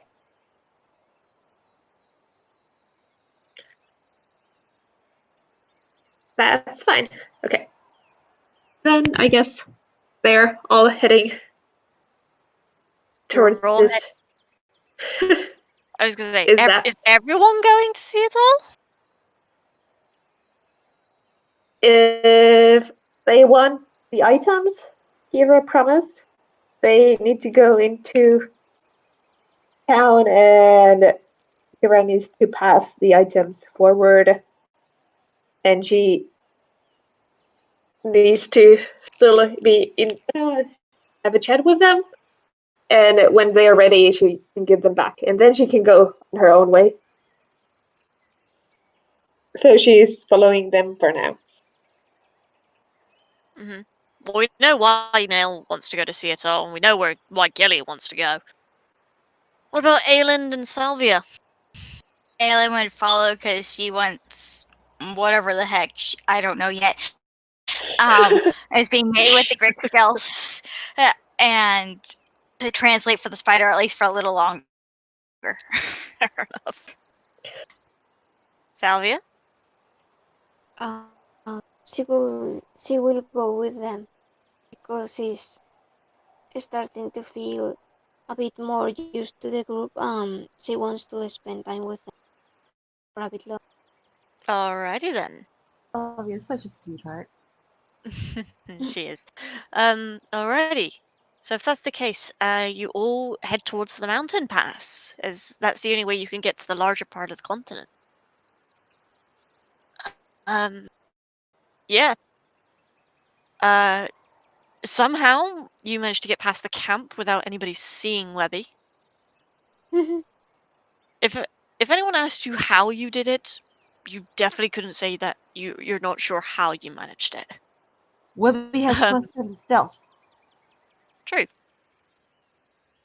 Fair to say you get to the archway. The mountain archway that is the entrance to the mountain pass. The wind is a lot louder here. Webby seems a little nervous, but is sticking close. And yeah, you got sheer mountain face either side of you as you step through this archway. And yeah, you begin your journey to see it all. And